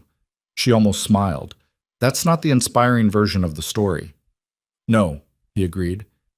"And when you found the pin, when you figured out it was one thing and not 47, what did that feel like?" He thought about that moment. Sitting back on his heels in the quiet garage, his back aching, the clock saying 7:19, the pinhole of the actual problem finally visible after hours of systematic elimination. "Like finding the one sentence in a book that makes the rest of it make sense," he said. She looked at him steadily. "My father would have understood that," she said. It was the second time she'd mentioned her father. Both times it had come with a particular quality. Not grief exactly, but weight. He didn't push at it. "The body panels should be ready from the specialty shop in 3 days," he said, returning to the practical. "Carrera's doing the paint work. They're the best in the region for this kind of finish. When that's done, it'll look exactly the way it looked before. Will you coordinate with them?" "If you want me to." "I want you to," she said. "You're the one who understands what happened to it." He nodded.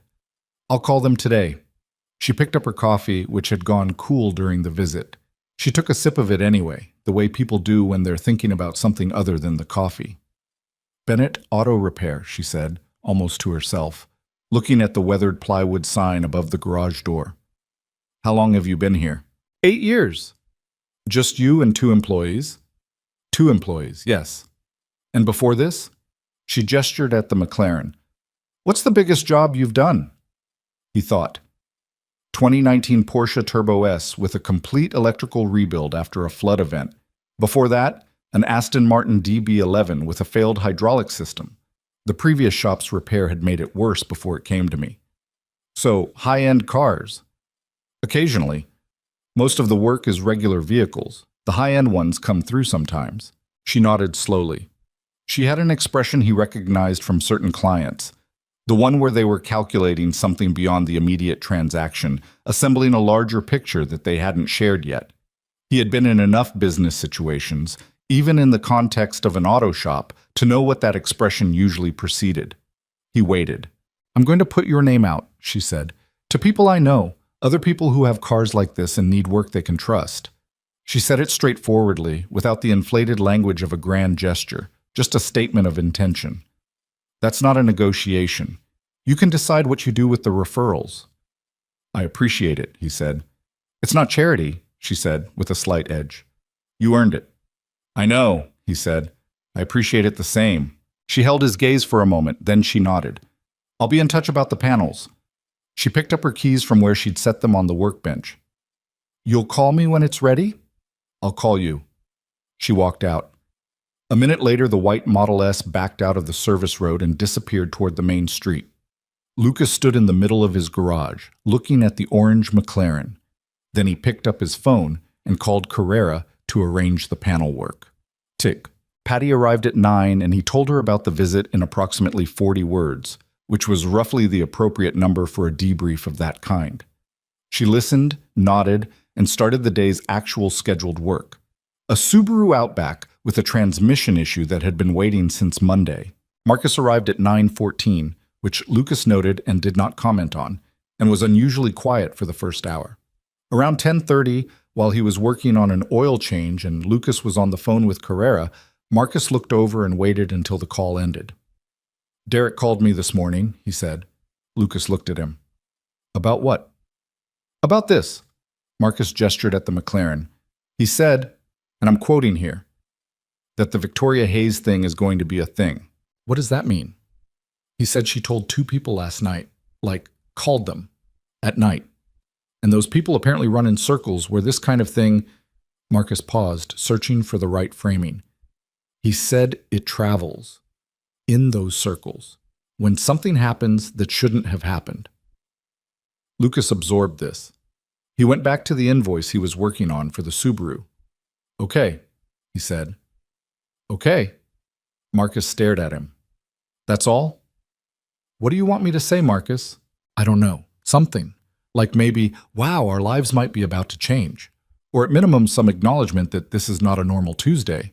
It's Wednesday," Lucas said. Marcus threw his hands up slightly and went back to the oil change. Patty, without looking up from the Subaru. "He's aware, Marcus. He just doesn't perform awareness." "That is an extremely specific and accurate thing to say about him," Marcus said. Lucas, writing the invoice, said nothing. He was aware. He was more aware than either of them knew, probably. The difference was that awareness without confirmed facts was just speculation, and speculation was a thing Lucas had never found much use for. Victoria had said she'd put his name out. He'd said he appreciated it. What happened after that was not something he could control or particularly usefully worry about, and he had a Subaru transmission to diagnose. The day proceeded in its normal manner. Work, phone calls, a parts supplier issue that required 20 minutes on hold and a firm conversation about lead times, lunch eaten too fast at the workbench, an afternoon that moved in the particular way that productive days moved, where you looked up and it was somehow 4 p.m. At 4:23, his phone rang with a number he didn't recognize, area code he didn't know. He almost let it go to voicemail. He took calls he didn't recognize maybe once in 10 times, and the other 9 times it was either a wrong number or someone wanting to extend his vehicle's warranty. But something made him answer it. Bennett Auto Repair. "Is this Lucas Bennett?" A man's voice. Mid-40s, maybe. A particular quality to it, the kind of voice that was accustomed to being taken seriously. "Speaking. My name is Robert Calloway. I'm calling because a mutual connection, Victoria Hayes, mentioned your shop to me this morning. I understand you recently resolved a significant issue with her McLaren." Lucas put down the pen he was holding. "I completed a repair, yes." "I'll be brief because I imagine you're busy and I have a meeting in 10 minutes. I have a Koenigsegg Jesko that's been sitting at a facility in Phoenix for the better part of 2 months. It came out of a major service with an intermittent power delivery issue that nobody has been able to resolve. The manufacturer's technical team has been involved. 3 independent specialists have looked at it." A pause. "Victoria said that describing something as impossible to you is counterproductive, that you tend to take it as an invitation." Lucas looked at the workbench in front of him, looked at the Subaru transmission sitting disassembled in neat sections on the spread tarpaulin, looked at the McLaren in its bay, operational and waiting for its panels. A Koenigsegg Jesko. A car that made the McLaren look like a practical commuter vehicle, one of fewer than 200 in existence worldwide. A machine with an engine that produced power figures that sounded theoretical. "Mr. Calloway," he said, "I'll be honest with you. I've never worked on a Koenigsegg. I'm aware of that. And I don't have manufacturer diagnostic access for their systems. Also aware. So you understand that I'd be working from first principles, largely, without the support infrastructure those other specialists had." "Mr. Bennett," Calloway said, and there was something dry and direct in his tone that Lucas found he respected immediately. Those other specialists and their support infrastructure have had 2 months and produced no result. Whatever first principles you're working from, they appear to be functional. A pause. Would you be willing to look at it? Lucas was quiet for a moment. He thought about his shop. The 2 bays, the 3 of them, the plywood sign with the faded letters. He thought about what he'd said to Derek when Derek had called 2 days ago. I don't have the proprietary diagnostic software for McLaren systems, or the specialized tooling. And then he'd found the pin in section L7. Have it brought here, he said. I'll look at it. Excellent, Calloway said. I'll have my logistics coordinator call you for the address and timing. Before your meeting, Lucas said. A brief pause. Then, with something that might have been amusement, I'll make time. He hung up. Set the phone down on the workbench. Patty was looking at him from across the shop with an expression of patient inquiry. Koenigsegg, Lucas said. She looked at him for a moment. Jesco? Yeah. Where's it at? Phoenix. How long's it been sitting? 2 months, intermittent power delivery issue. Patty turned back to the Subaru. She picked up her wrench. Then, without looking up, you're going to need the advanced waveform oscilloscope. I'll order one tonight. You don't even know what the issue is, he said.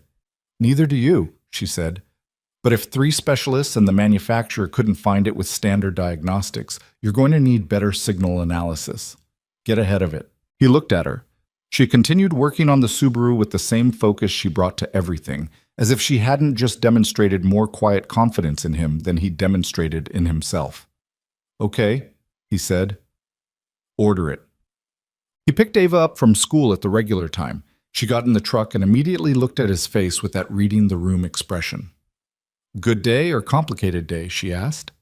Complicated, he said. But good complicated. She accepted this as a complete answer, which he appreciated. She told him about school.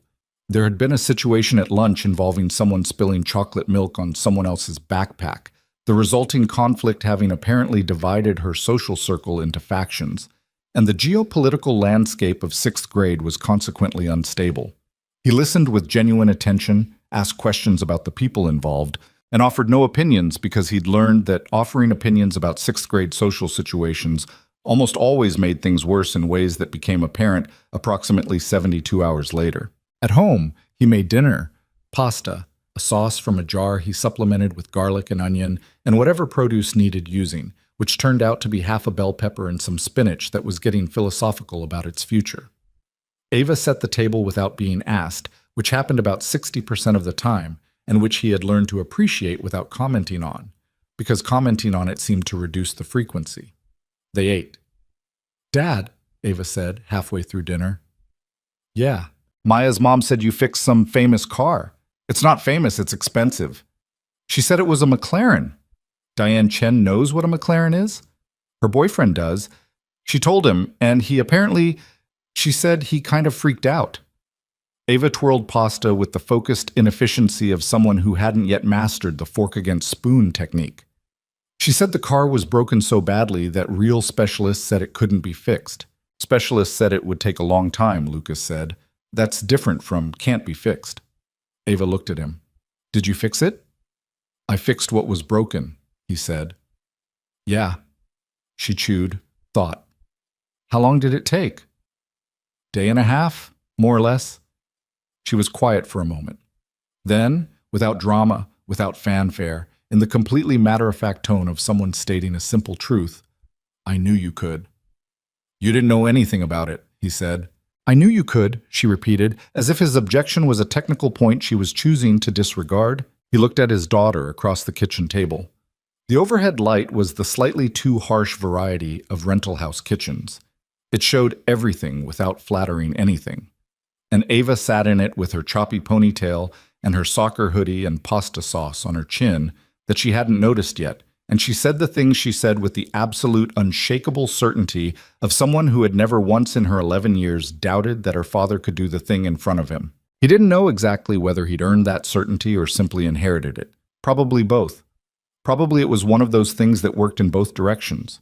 She believed in him, so he became the person she believed in. Claire had been the same way. Not naively. She'd known his limitations, had told him about them with complete honesty when she thought he needed to hear it. But the belief underneath was bedrock. It didn't shift. "You have pasta sauce on your chin," he said. She grabbed her napkin. "Embarrassing," she said without embarrassment. "Very," he agreed. They finished dinner. He washed the dishes while she sat at the table and worked on something for school, and the kitchen had the warm, slightly cluttered quality of a room that was used by people who actually lived in it. And outside the window, the spring evening was settling in, the sky going from blue to a layered violet gray. His phone buzzed on the counter. He dried his hands and looked at it. A text from a number he'd added that afternoon. Robert Calloway. "Logistics coordinating the Jesco transport. Confirming your address for collection from Phoenix. Expect delivery Thursday or Friday depending on transport routing. Thank you for taking this on." He read it twice. Set the phone back on the counter. "Who was it?" Ava asked, without looking up. "Work thing," he said. "The McLaren lady?" "Different car." She looked up now. "Different expensive car?" "Yes." She studied him for a second. "You should raise your prices," she said, and went back to her work. He stood at the kitchen sink for a moment, looking at nothing, the damp dish towel in his hand. Then he laughed.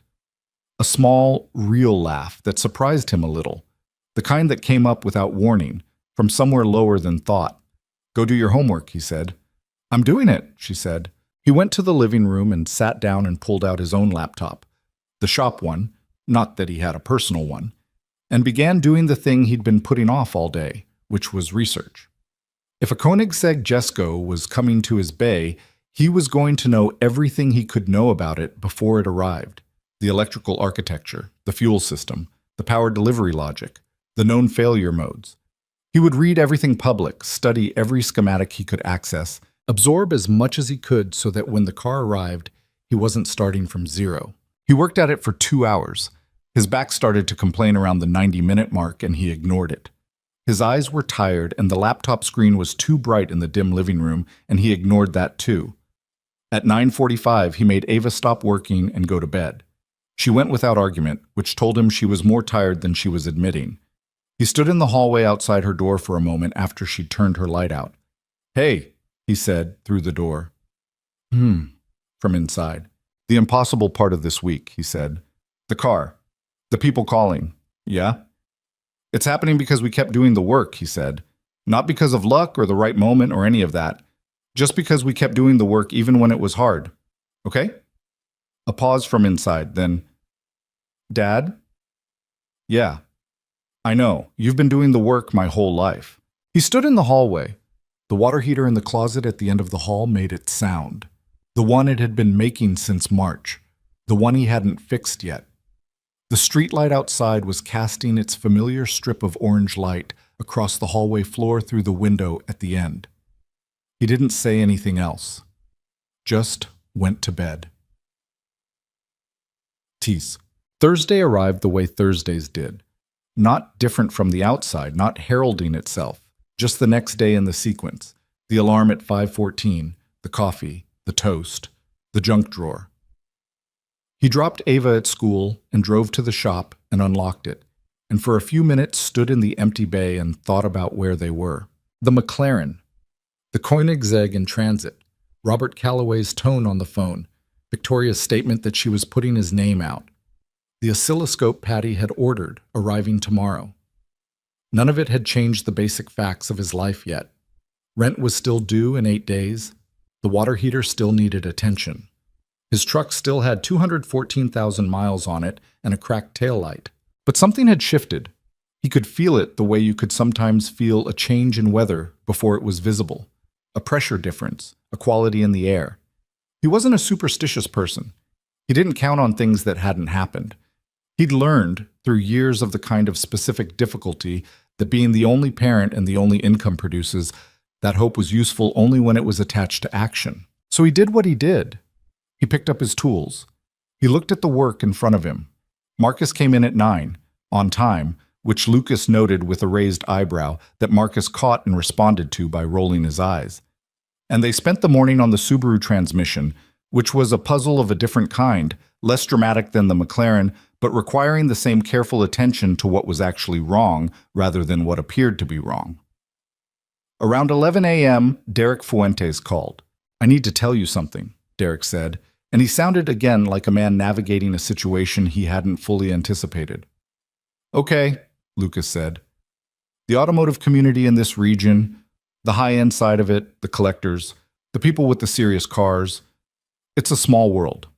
You understand that, right? Those people talk to each other? You said something similar when you called about the McLaren." "Right, but I mean, it's happening faster than I expected," Derek said. "Victoria told 2 people. One of them told 4. I got 3 calls yesterday from people asking about you, and this morning I got a call from a journalist. Not local. She writes for a national automotive publication. She heard there was a mechanic in Delford who fixed the unfixable Hayes McLaren in under 2 days, and she wants to do a piece." Lucas stood with the phone pressed to his ear and said nothing. "Bennett," Derek said. "You there?" "I'm here." "What do you want me to tell her?" He thought about it. He thought about the shop, the plywood sign, the 2 bays, the 3 of them, and whether it could absorb that kind of attention without being changed by it in ways he didn't intend. He thought about Ava saying, "I knew you could." He thought about the Koenigsegg arriving tomorrow or Friday. "Tell her she can call me," he said. "I'll talk to her, but I can't promise anything makes it into print." "Fair enough," Derek said. Then quieter, "For what it's worth, Lucas, I've known about your shop for years, and I should have sent more work your way. I'm sorry for that." Lucas was slightly surprised by this. Derek was not a man who apologized for business decisions. "I appreciate that," he said. "I mean it. You deserved better visibility long before this week." "Let's not get sentimental," Lucas said, but he said it without edge. Derek laughed, a real laugh, not the professional variety. "Right. Call me when the Carrera panels are ready." "You heard about the Koenigsegg?" Lucas asked. "Callaway called me to verify your credentials," Derek said, with a trace of something that might have been pride. "I told him you were the most underrated mechanic in the state, and probably several adjacent states." "You're going to make me charge you more," Lucas said. "Overdue," Derek said, and hung up. Lucas put his phone in his pocket and went back to the Subaru. Patty came and stood beside him after a minute. She'd heard enough of the conversation in the way that small spaces made overhearing unavoidable. "Journalist," she said. "Yeah." "You gonna talk to her?" "If she calls." Patty picked up a component from the Subaru, examined it, set it back down. "The shop's going to get busier," she said. Not a question. "Probably. We're going to need another bay, or a different facility." He looked at her. This was the furthest forward either of them had projected in quite some time. "Let's get through the Koenigsegg first," he said. "Sure," she said, "but I'm telling you now because you'll drag your feet on it otherwise, and then we'll be scrambling." "I don't drag my feet." She looked at him with an expression that required no words. "I'm deliberate," he said. She said, and went back to work. Marcus had been listening to all of this with the poorly concealed attention of someone pretending to concentrate on something else.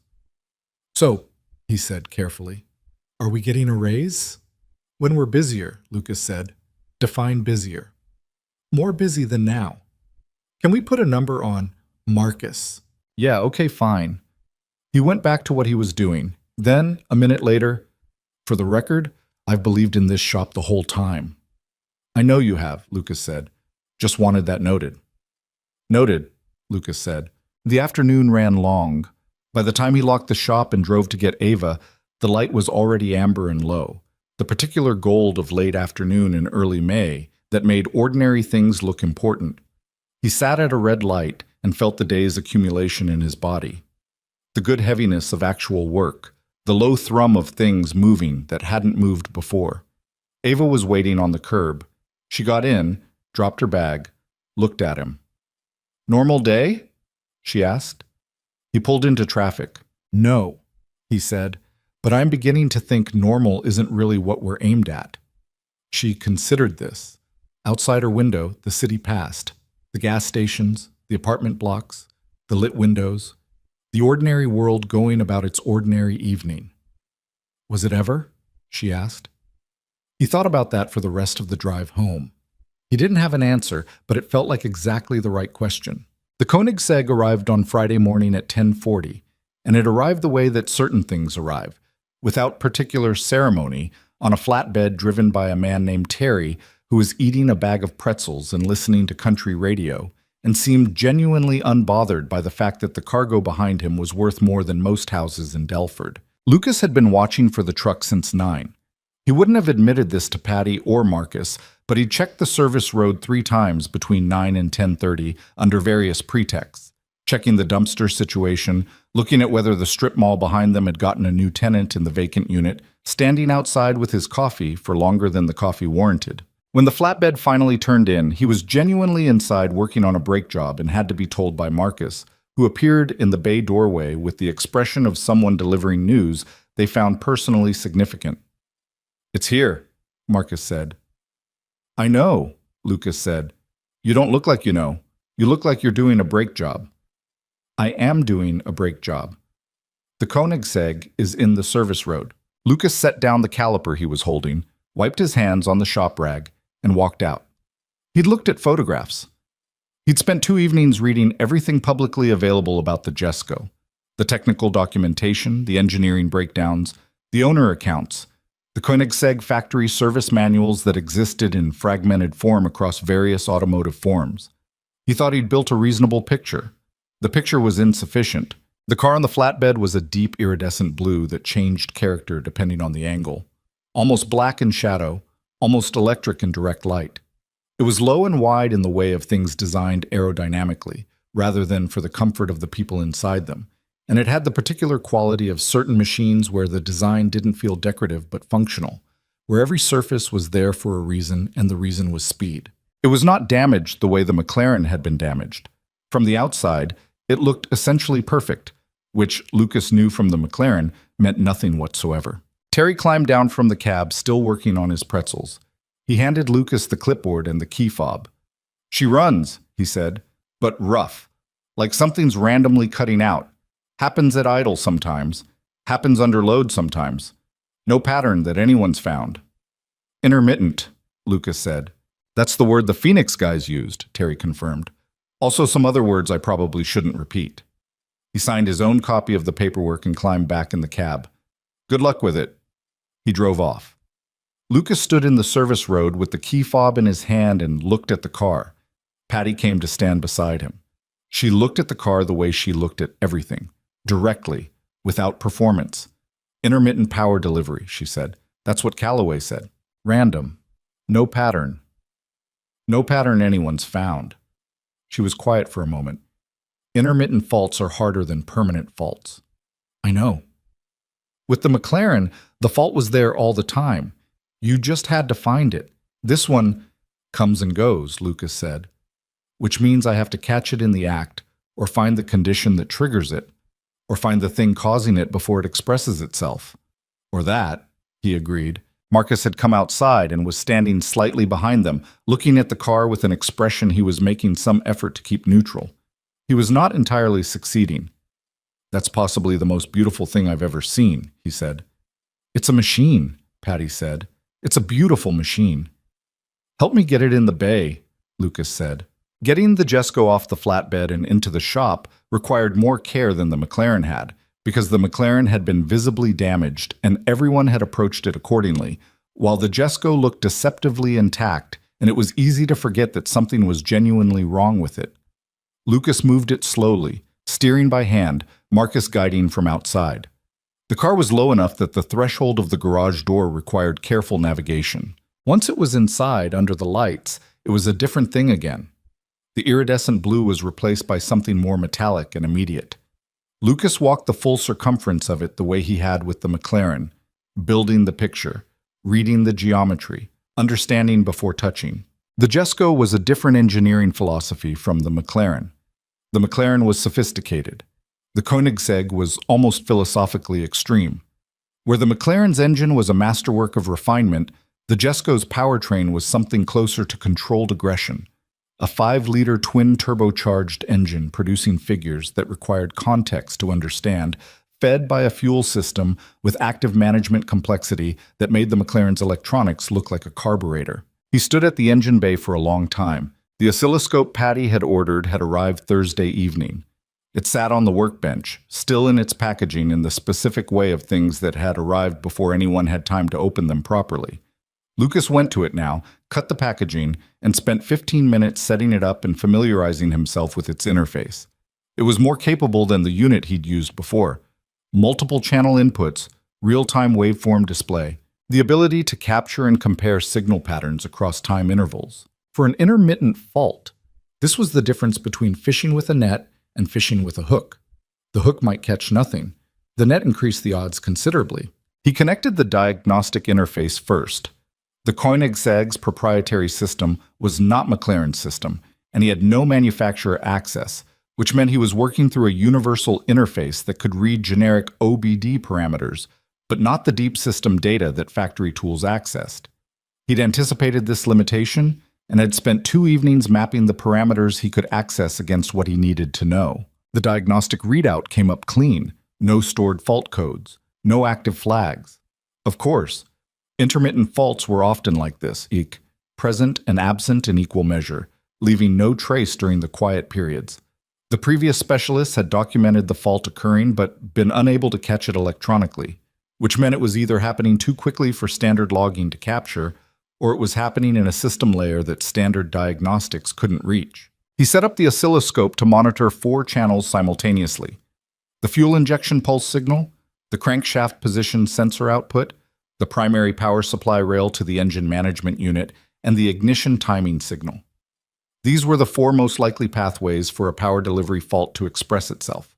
And if the oscilloscope was running when the fault occurred, he'd have a waveform signature to work from. Then he started the car. It started cleanly, settled into idle. The oscilloscope channels showed steady, expected waveforms, the clean square waves of the injection pulses, the regular sine of the crank sensor, the flat line of the power supply, the precise timing signal. Everything looked correct. Everything sounded correct. He let it idle for 5 minutes. It didn't fault. He revved it gently, not load, just RPM increase in neutral, watching the waveforms change shape with the increased engine speed. Everything tracked correctly. The injection pulse width changed as expected. The timing advanced appropriately. He let it come back to idle. 3 minutes later, without any input from him, the engine stumbled. It was brief, a fraction of a second, a slight roughness in the idle that smoothed itself before he'd fully registered it, but the oscilloscope had been watching, and it had caught it. He looked at the 4 channels immediately, scrolling back through the captured data to the moment of the stumble. 3 of the 4 channels showed nothing unusual. The 4th, the primary power supply rail to the engine management unit, showed a dropout, a brief sharp dip in voltage that lasted approximately 40 milliseconds before recovering. Small. Fast. The kind of thing a standard diagnostic scan would completely miss because it happened and resolved before a scan tool's logging interval could capture it. But the oscilloscope had it. There, Lucas said, to the empty garage. Patty was in the office doing administrative work. Marcus was on a test drive with the repaired Subaru. He said it to nobody, and it didn't matter because saying it made it real in a way that just thinking it didn't. A 40 millisecond voltage dropout on the ECU's primary power supply. Short enough to be invisible to standard tools, long enough to cause the ECU to momentarily reset, interrupting the fuel injection sequence, causing the stumble. The fault wasn't in the engine. It wasn't in the fuel system. It wasn't in the electronics of the engine management itself. It was in the power supply to those electronics. He shut the engine off and went to find the source. Power supply faults in modern vehicles had 2 general categories: the supply itself, the battery, the alternator, the main fuses and relays, and the wiring between the supply and the component being powered. The Jesco's battery and charging system were, according to the Phoenix facility's documentation, within specification. The main fuses were intact. That left the wiring. Specifically, the wiring between the main power distribution point and the engine management unit's dedicated supply circuit. In the Jesco, this circuit ran through a protection relay before reaching the ECU, a design choice that protected the ECU from voltage spikes, but also introduced a relay contact that could, over time or under stress, develop intermittent resistance.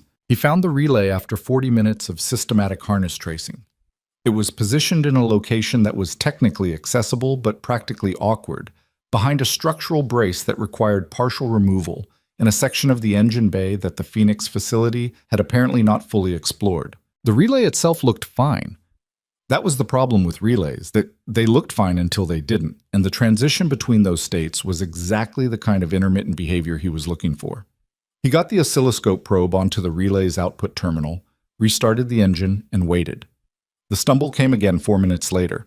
This time he was watching the relay output. The voltage dropped, but the voltage at the relay's input terminal, the supply side, did not drop. The relay was losing contact intermittently. The internal contact surface had developed enough resistance that under certain conditions, temperature, vibration, some combination of both, it was briefly failing to conduct. He shut the engine off again. He pulled the relay, examined it. The contact surface, visible when he oriented the relay toward the light, showed the faint pitting and oxidation that came from years of switching current under load. Not catastrophic, not even visually alarming to someone not looking for it, but enough. A $23 relay, in a car that cost more than the gross domestic product of a small municipality. He set it on the workbench and looked at it. Patty had come back into the main bay at some point during the last hour. She was watching him from the office doorway. He held up the relay. She looked at it, looked at him. "That's it? That's it." She came over and took the relay from his hand, examined it, handed it back. Relay contact degradation. Progressive. Probably started mild and got worse over time. Likely triggered by heat cycling. Worse when the engine bay temperature rises, which is why it's intermittent. Cold start might be fine. Warm idle or warm with load, the contact resistance increases just enough. The Phoenix guys had it for 2 months. They were looking at the engine, the fuel system, the electronics. He set the relay on the bench. Not the relay in the power supply path. "Because relays don't fail on Koenigsegg's," Patty said, with the particular dryness of someone who had seen enough cars to know that everything failed eventually on everything. "Because it seemed too simple," Lucas said. "When something fails this intermittently and this randomly on a car this sophisticated, nobody looks at a relay. They assume it has to be something complicated. But it was simple." "The cause was simple," he said. The finding it was less simple." She looked at him for a moment. "How long did it take you to find it?" He thought. He'd started the diagnostic process around 11. It was now, he checked the clock, 2:47. "About 4 hours," he said. "Phoenix had it for 2 months." "Phoenix didn't have the oscilloscope set up on the right channels," he said. "And they weren't looking at the power supply circuit. Because they assumed it had been checked." "Because it had been checked," Lucas said. "The battery was fine. The alternator was fine. The main fuses were fine, so they moved on." He picked up the relay again, turned it over in his hand. Nobody pulled the relay and scoped the output. Patty was quiet for a moment. Then, "Order the replacement. I'll check if we have a compatible unit in stock, but for this car we probably want OEM or better." "Already looked it up," Lucas said. "Koenigsegg doesn't sell individual relays through standard channels. I'll have to source through a compatible spec. Same voltage rating, same current capacity, better contact material. I found one. Parts house in Atlanta, next day shipping. So we're 1 day out." "1 day," he said. "If the replacement fixes it completely." "Will it?" "Will." He set the relay down. "I'm 90% confident. The waveform signature was clean. The fault was at the relay output and nowhere upstream. The replacement should eliminate it." He paused. "But I'll run it for an hour after installation before I call it done." She nodded. She had learned over years not to push him past his honest confidence assessment. He didn't say 100% when he meant 90. That was one of the things that made him who he was. Marcus returned from the Subaru test drive, came in, looked at the Koenigsegg, looked at Lucas, looked at the relay sitting on the workbench. "That small thing?" he said. "That small thing," Lucas confirmed. Marcus picked it up, looked at it, set it back down. He was quiet for a moment in the way he got quiet when something was landing differently than he expected it to. "You know what's weird?" he said. "Tell me." "Every time it turns out to be small. The McLaren, 1 pin. This, 1 relay. He looked at Lucas. But finding the small thing is the whole thing. Lucas looked at him. Sometimes Marcus said things that were exactly right in ways that surprised him. Yeah, Lucas said, that's exactly it. He called Robert Calloway at 3 o'clock. Calloway answered on the second ring, the same as last time. Bennett. Found it, Lucas said. A pause. Shorter than the pause Victoria had given him, but carrying similar weight. Already? Power supply relay to the ECU. Progressive contact degradation. Intermittent resistance under heat and vibration. Classic pattern, but easy to overlook because the supply circuit upstream tested fine. Calloway was quiet for a moment. Lucas had the sense of a man running through the implications. The Phoenix facility, checked the battery, the alternator, the main fuses, all fine. Nobody pulled the relay and scoped the output circuit. Because they assumed the supply was clean. Right. Another pause, then carefully. You're certain? I'm certain of the fault. I caught it on the oscilloscope. Voltage dropout at the relay output. Nothing upstream. I'm replacing the relay with a higher spec unit, running it for an hour after installation. I'll call you when it's verified. When is the replacement arriving? Tomorrow morning. I'll have a result by early afternoon. Calloway was quiet in the way of someone making a calculation. Mr. Bennett, he said, I'd like to ask you a question, and I'd like you to answer it honestly. I'll do my best, Lucas said. Why did you find this and the Phoenix facility didn't? Give me a real answer, not a diplomatic one. Lucas thought about it. He thought about how to say something that was true without being unkind to people he'd never met. They approached it the way you approach an expensive, sophisticated problem, he said. They looked at the sophisticated systems, the engine management logic, the fuel delivery architecture, the electronic controls. Those are the systems that belong on a car like this. A relay and a supply circuit is something you'd find on any car. A 12-year-old pickup truck has the same kind of relay. So nobody looked there, because nothing about that car makes you think of a 12-year-old pickup truck. And you did. I looked at what the fault was doing rather than where it was expected to be, Lucas said. The fault was intermittent and fast. Too fast for standard logging. That told me it was either a signal layer issue or a supply issue. The signal layers checked out, so I looked at supply. Process of elimination. And the right equipment to see something that fast, he said. The oscilloscope made the difference. Without that, I'd have been guessing. Calloway considered this. The equipment wasn't specialized. No, it's available to anyone. The Phoenix facility probably had one. Then why? Because you have to know what channels to watch, Lucas said. And to know what channels to watch, you have to have a hypothesis about where the fault is. The hypothesis comes first. A long pause. All right, Calloway said. Call me tomorrow when it's verified. I will, Lucas said. And Bennett, Calloway stopped. Started again. I'm going to be direct with you. There are 3 other people in my circle with problem cars. Cars that various facilities have been unable to resolve. I've been waiting to see what you did with the Jesco before I said anything. Lucas said nothing. If the relay fix holds, Calloway continued, I'd like to talk about a more formal arrangement, not just referrals, something more structured. He paused. I'll explain what I mean after you call me tomorrow. I don't want to get ahead of the verification. That's sensible, Lucas said. Is that a yes to the conversation? It's a yes to the call tomorrow, Lucas said. The conversation follows from there. He could hear in the silence that followed something that might have been a smile. Fair enough, Calloway said. Tomorrow. He didn't tell Patty or Marcus about the second part of Calloway's call. Not yet. He'd learned, from years of the particular discipline that single parenthood teaches, the discipline of not building structures on uncertain ground, to wait for things to be real before he treated them as real. The relay replacement arrived at 9:15 the next morning via overnight delivery, well packaged, exactly what he'd ordered. He installed it in 40 minutes. The access was awkward but manageable now that he'd already navigated the brace removal, torqued everything correctly, reconnected the supply circuit, and reconnected the oscilloscope to the same 4 channels as the previous day. He started the car. It ran. He watched the oscilloscope. The power supply channel showed a flat, clean line, so no variation, no dropout, nothing but steady voltage exactly where it needed to be. He let it idle for 10 minutes. The waveform didn't change. He ran it through RPM increases in neutral. Clean.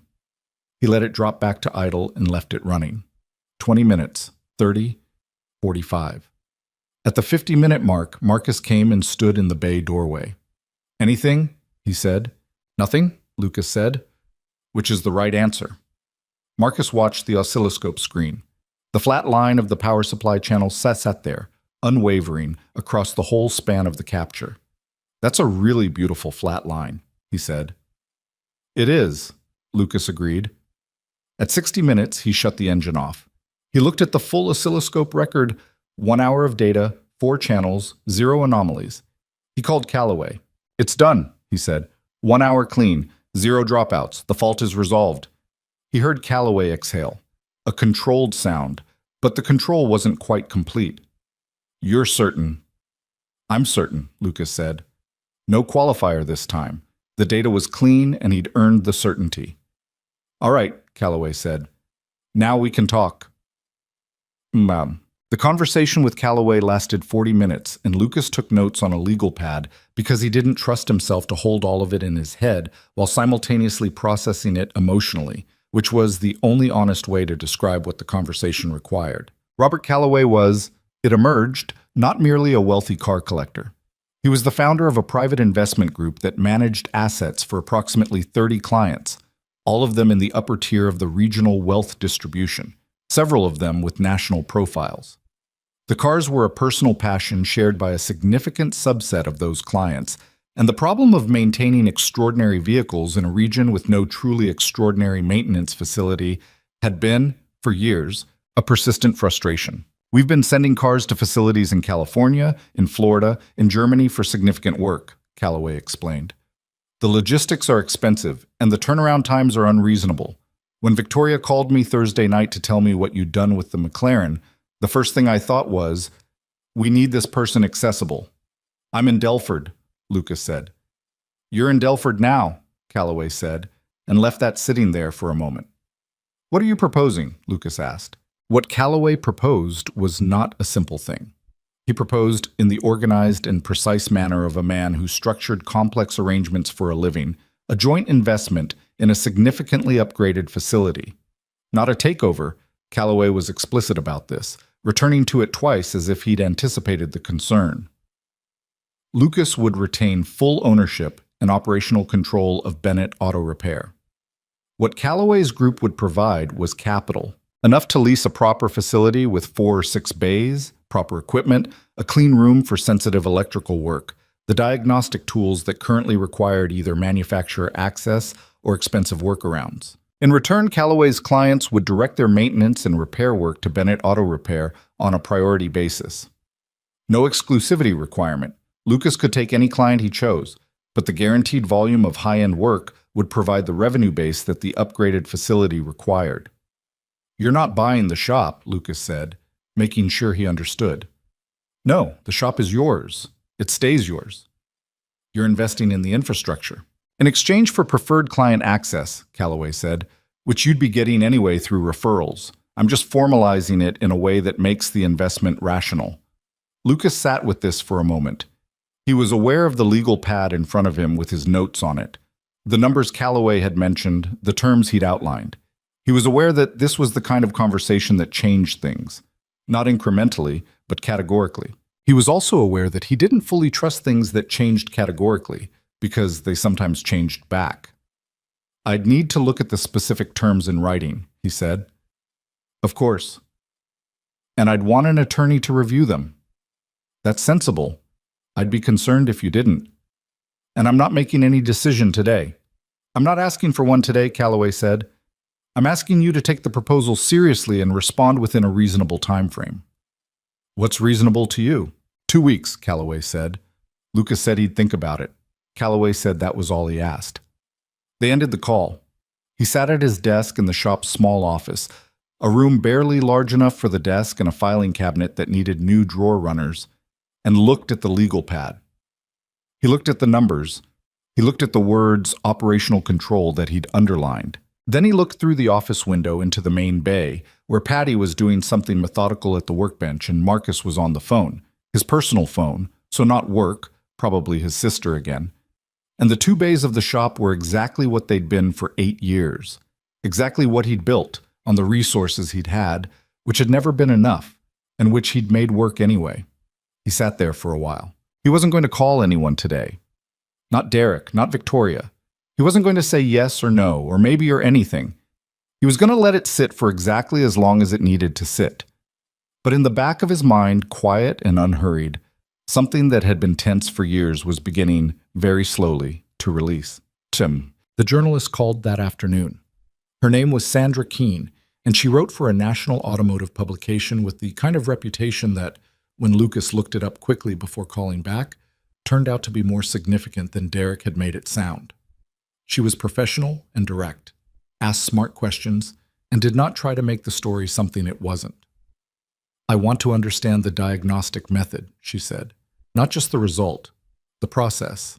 He talked for 20 minutes about the McLaren, about the timestamps on the error codes, about what they revealed, about the search for the single fault in a car that appeared to have 47 faults. He kept the technical detail at a level that was accurate without being inaccessible. "Can I ask about your background?" she said. "Formal training, credentials?" "Community college automotive program," he said. 20 months, then 8 years of running this shop." A brief pause. "No manufacturer certifications? No dealership apprenticeship?" "No." "The facilities that looked at the McLaren before you, at least 2 of them had factory-trained technicians with manufacturer diagnostic access." "I know."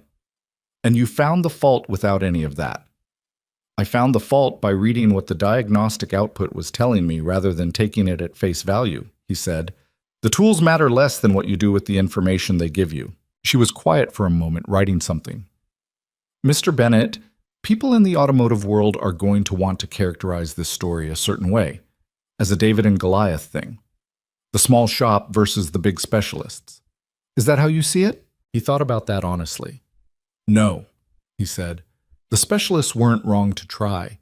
They were working from reasonable assumptions that happened to be wrong for this specific car. The difference wasn't resources or credentials. It was being willing to question the assumption when the data didn't add up." "The timestamp thing." "The timestamp thing," he confirmed. "That's what you noticed that nobody else noticed. I noticed it because I was looking at the data fresh. I didn't have previous attempts telling me where to look.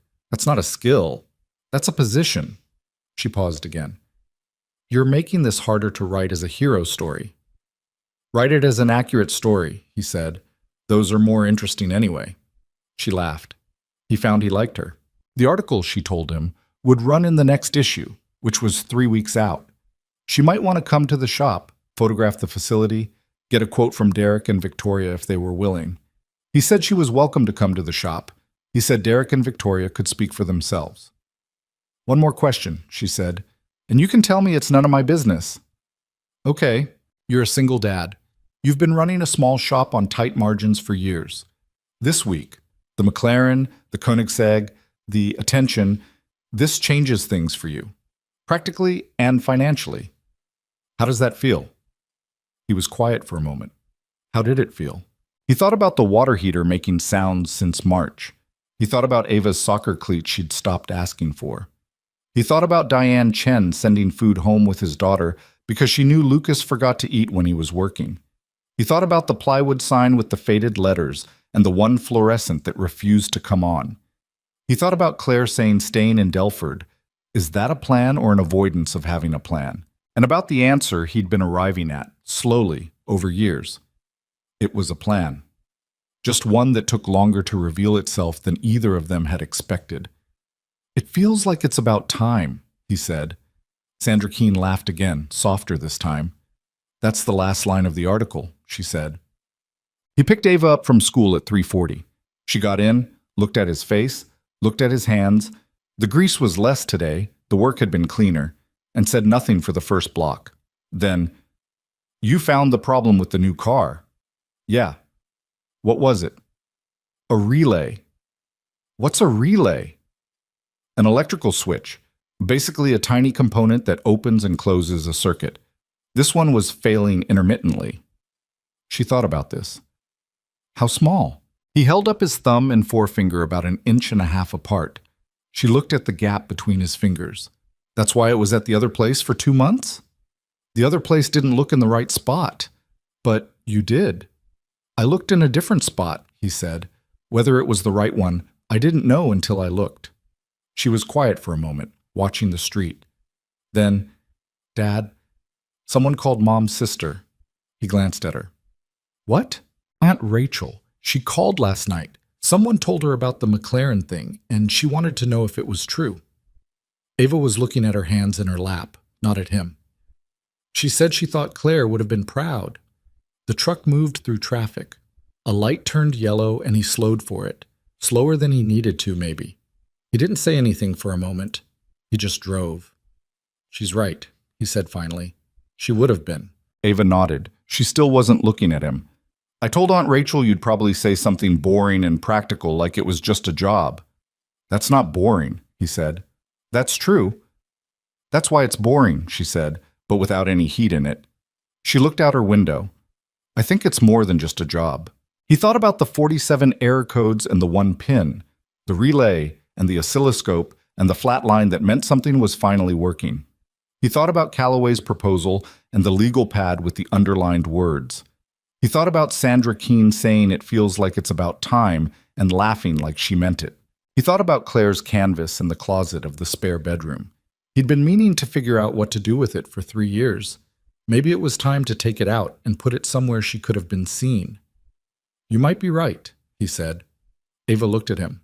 Really looked, the full attention she brought to things she cared about. I'm right, she said. He smiled. The private kind. The one he usually kept to himself. This time he let her see it. She turned back to her window, satisfied, and they drove the rest of the way home through the ordinary city that, if you paid attention to it at the right moment and in the right light, was quietly becoming the setting of something neither of them had quite had the nerve to fully expect. The 2 weeks Calloway had given him passed. The way significant time tends to pass. It's like, not slowly, not quickly, but with a particular texture that made each day feel slightly more weighted than the one before it. Lucas did not call Calloway at the end of the first week. He did not call Derek for his opinion, though Derek would have given it freely and probably at length. He did not talk about it with Patty beyond a single conversation on Monday morning of the second week, which he initiated and which lasted approximately 8 minutes, and ended with Patty saying what she thought with the directness she always used for things she thought mattered. You already know what you're going to do, she said. I'm still thinking about it. You've been thinking about it for 6 days. That's not how you think. You think fast, and then you second-guess yourself for the remaining time. She looked at him with the steadiness of someone who had watched a person work for 4 years and paid attention to what they saw. What is the second-guessing actually about? He considered the honest answer. He gave it. I built this place myself, out of nothing, on bad margins and long hours and a lot of months where I wasn't sure it was going to survive. Taking someone else's money to expand it feels like... He stopped. Like admitting it wasn't enough, Patty said. He didn't answer that directly, but he didn't deny it either. Lucas, she said, what you built here is the reason Calloway is calling, not despite what it is, because of what it is. She went back to the work she'd been doing. That's not nothing. That's the whole point. He turned that over for the rest of the week. On Friday of the second week, 13 days after Calloway's call, 1 day before the deadline, he called his attorney. Her name was Frances Delgado. She'd handled his shop's incorporation 8 years ago and 2 lease agreements since. And she was the kind of attorney who asked the questions you should have asked yourself and then waited while you caught up to them. He described the proposal. She listened. She asked 4 questions, all of them the right ones. She said she wanted to see the term sheet before she said anything definitive, but that the structure as described was not inherently unfavorable, that retained operational control was the critical provision and worth protecting explicitly, and that she'd review it within 48 hours of receiving it. He called Calloway. I'd like to see the term sheet, Lucas said. A pause that lasted exactly as long as it needed to. I'll have it to you by end of day. My attorney will review it. As she should, Calloway said. And then in a tone that was not quite personal, but not quite professional either. Bennett, I want to say something that's outside the transaction. Okay? I've dealt with a lot of people who were good at what they did. In business, in various fields. The ones who last, the ones who build something real, they're almost never the ones who had the most resources at the start. They're the ones who figured out how to see things correctly. You see things correctly. He paused. That's not something money produces. It's already there, or it isn't. Lucas sat with that for a moment. Thank you, he said, not deflecting it, not diminishing it, just taking it at face value. The term sheet will be in your inbox within 2 hours, Calloway said. It arrived in 90 minutes. Lucas printed it, read it 3 times, made notes in the margins, and drove to Francis Delgado's office the following Monday. She'd reviewed it over the weekend. He hadn't asked her to, but he recognized the woman's handwriting on the copy she handed him, annotated in red pen with comments that were pointed and precise. 3 provisions need language strengthened, she said. The operational control clause should have a carve-out list that's explicit rather than implied. The preferred client arrangement needs a defined cap on priority booking so it doesn't functionally become exclusivity through the back door. And the exit clause needs a longer notification period. She tapped her pen on the table. Everything else is reasonable. Is the deal structure sound? For someone in your position, yes. You're getting infrastructure without giving up the thing that makes you valuable. She looked at him over her glasses. Which is you, not the facility. Can you draft the revisions? Already started them, she said. The revised term sheet went back to Calloway on Wednesday. His response came Thursday morning. 2 of the 3 revisions accepted without discussion. The third, the exit clause notification period, met with a counterproposal that Francis reviewed and approved with a minor modification. By Friday afternoon of the 3rd week since Calloway's first call, Lucas Bennett signed the agreement at Francis Delgado's conference table with a pen that had her firm's name on it and a hand that was steadier than he expected. Francis witnessed it. She shook his hand afterward with the brisk warmth of someone who has just helped a person do something that mattered. Congratulations, she said. Now go find a facility that doesn't have a fluorescent light that doesn't work. 1 of 3, he said. I know, she said. I've been to your shop. Cool. He told Patty first. He called her before he'd even left the parking garage below Francis's building, sitting in the truck with the signed agreement on the passenger seat. Done? She said. Done, he said. She was quiet for a moment, then, good. And then as if remembering something. I found a building. On Clemmer Road off the Interstate Service Road. 6 bays, climate-controlled, a clean room already built out from the previous tenant, some kind of specialty fabrication company. It's been vacant 8 months. Landlord is motivated. He stared at the windshield. You found a building. 2 weeks ago, she said. I was waiting. Patty, you were going to say yes. I told you. She didn't sound smug about it, just accurate. I'll send you the listing. He looked at his phone. The listing was already in his messages, sent 2 weeks ago at 9:47 p.m. with no accompanying message, just the link. He sat in the parking garage for a moment, looking at the listing photograph on his phone. A clean, wide building on a road with actual traffic visibility. 6 bays. Room to grow into rather than out of. He thought about the plywood sign above the garage door of the shop on the service road behind the strip mall. The one he'd painted himself 8 years ago when he had nothing but the tools he'd bought secondhand and the lease he'd barely been able to sign and the belief, maybe slightly irrational but persistent, that he could make it work. He'd made it work. By the measure that mattered, he'd kept the doors open, kept the lights on, built a reputation through the quality of the work rather than the quality of the marketing. He'd made it work. The building was not the shop.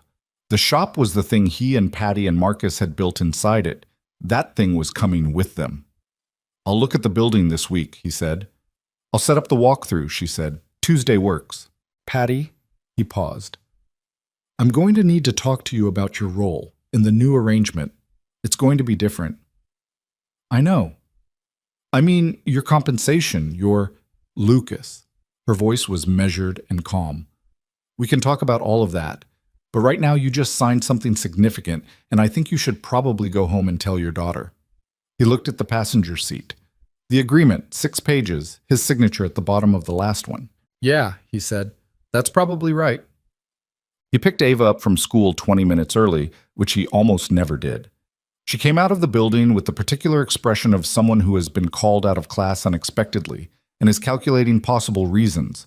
the ratio of good reasons to concerning ones and where the probability mass lay. She saw him standing at the truck rather than sitting in it, and the calculation in her face shifted. "What happened?" she said. "Good thing," he said. "Get in." She got in. He got in.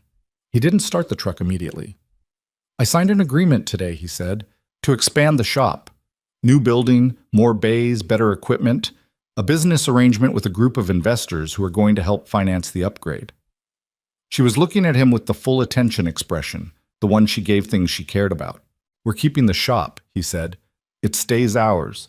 I stay in charge of it, but it's going to be bigger, and that means more work, more clients, better equipment, and probably, financially." He stopped. Tried again. "Things are going to be more stable." She was quiet for a moment. He watched her face, trying to read it. "The water heater," she said. He blinked. "What?" "You can fix the water heater," she said. "It's been making that noise since March." He looked at her. She looked back at him with the expression of someone who has been tracking a list of unresolved practical matters and has just been given reason to believe the list might finally start getting shorter. "Yeah," he said. "I can fix the water heater." She nodded, then after a moment, "And my cleats." "And your cleats," he said. She turned and looked out the windshield at the school entrance where kids were still filtering out, backpacks and noise and the normal chaos of afternoon dismissal. She was quiet long enough that he wondered what she was actually thinking, because with Ava, the surface of a thing was never the whole thing. "Mom would have said something smart about this," she said. He looked at the steering wheel. "Yeah, she would have. Like, she would have already seen it coming somehow, before it happened." "She was good at that," he said. "Were you scared to sign it?" "Some," he said honestly. "Because of losing control of the shop?" "That was part of it." "What was the other part?" He thought about how to say something that was real without being heavier than the moment warranted. "When things have been hard for a long time," he said, "sometimes good things feel fragile, like they might not hold." She absorbed this. She had the particular stillness of someone processing something that they recognized, not intellectually, but from experience. 11 years old, and she recognized that feeling. He wasn't sure whether that made him proud of her or sorry for the years that had taught her to recognize it. Maybe both. Probably both. "Does it feel fragile now?" she asked. He considered the question. He thought about the signed agreement on the passenger seat and Francis Delgado's handshake and Patty's listing sitting in his messages for 2 weeks. He thought about the oscilloscope waveform, that flat, clean line, 1 hour of data, 0 anomalies, and about section L7 and a relay in a Koenigsegg, and about everything that the past 3 weeks had confirmed. "Less than I expected," he said. She nodded once. The case appeared to be settled in her mind. "Okay," she said. "Can we get food? I'm starving." He started the truck. "What do you want?" "Tacos?" "There's food at home." "There's ingredients at home," she said. "That's different." He pulled out of the school lot. "Fine. Tacos." She settled into her seat with the satisfaction of someone who has navigated a significant emotional conversation and arrived at an acceptable conclusion. Outside the windows, Delford passed in its ordinary way. The gas stations and intersections and strip malls and apartment buildings. The city as it had always been, as it would probably remain, with or without the specific events of the past 3 weeks. But Lucas drove through it differently now. Not faster, not with more certainty about every turn. Just with slightly less of the weight that had been riding in the cab with him for years. The weight that had no specific name and never left completely, but which had shifted like something set down from one shoulder to both. He didn't remark on this. He just drove. The article ran 4 weeks later. Sandra Keene had come to the shop the previous Tuesday. She'd brought a photographer, which Lucas hadn't anticipated, and which Marcus had reacted to with an enthusiasm that Patty found somewhat undignified, and Lucas found mildly entertaining. She'd spent 3 hours there, watched Lucas work on a Porsche that had come in with an exhaust valvetrain issue, asked smart follow-up questions about the McLaren repair, photographed the shop in its actual working state, not cleaned or staged, just the 2 bays and the benches and the equipment, and the 3 of them doing what they did. She'd photographed the plywood sign. Lucas had almost asked her not to. Then he decided the sign had earned its photograph and said nothing. The article ran in the print edition and online simultaneously, and the online version was what spread, shared first in automotive circles, then picked up by a larger technology and business publication that ran a shorter version focused on the Callaway investment angle, then fragmented into the various digital spaces where these things traveled. Lucas knew about it because his phone started ringing at 7 in the morning the day it ran and didn't meaningfully stop for 3 days. He did not read the article for the first 2 days. He knew this was slightly irrational. He read it on the third day, sitting in the parking lot of Ava's school after drop-off on his phone, the truck running. Sandra Keene had written it the way she'd promised. Accurate, not inflated, the technical details correct, the human details present without being sentimental. She'd quoted Derek and Victoria. She'd quoted Francis Delgado, which he hadn't expected. She'd quoted Marcus, which produced a line about believing in the shop the whole time that was somewhat self-aggrandizing but not inaccurate. She'd quoted Patty a single time, in a line that was so precisely Patty that Lucas read it twice. He looks at things until he understands them. Most people stop looking before that. She had not, as far as he could tell, made him into something he wasn't. She hadn't called him a genius or a savior or used any of the language that would have required him to spend energy being uncomfortable about inaccuracy. She'd written about a mechanic who looked at a diagnostic readout and noticed something that others had missed, and what happened after that. The last line of the article was his own words. It feels like it's about time. He sat in the parking lot and looked at his phone for a moment after he finished reading. Then he called Sandra Keene. She answered on the third ring. "Bennett, you read it." "I read it," he said. "It's good." "It's accurate," she said. "Which is what you asked for." "Same thing, in this case." A pause. He could hear something in the background, keyboards, voices, the sound of a working newsroom. "How's the response?" she asked. "Phone calls," he said. "A lot of them." "Are any of them from places you want to work with?" He thought about the calls he'd taken and the ones Patty had filtered on his behalf. 3 collectors with vehicles that needed attention. 2 journalists who'd seen the article and wanted to do their own versions, which he'd declined politely.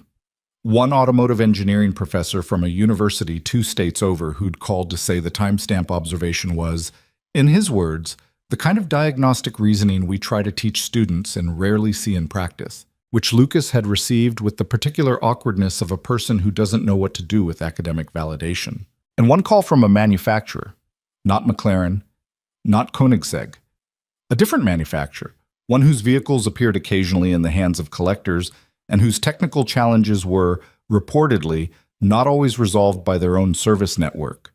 The call had been exploratory, careful, the kind of call that meant nothing concrete yet but suggested a direction. "Some of them," he told Sandra. "The manufacturer call," she said.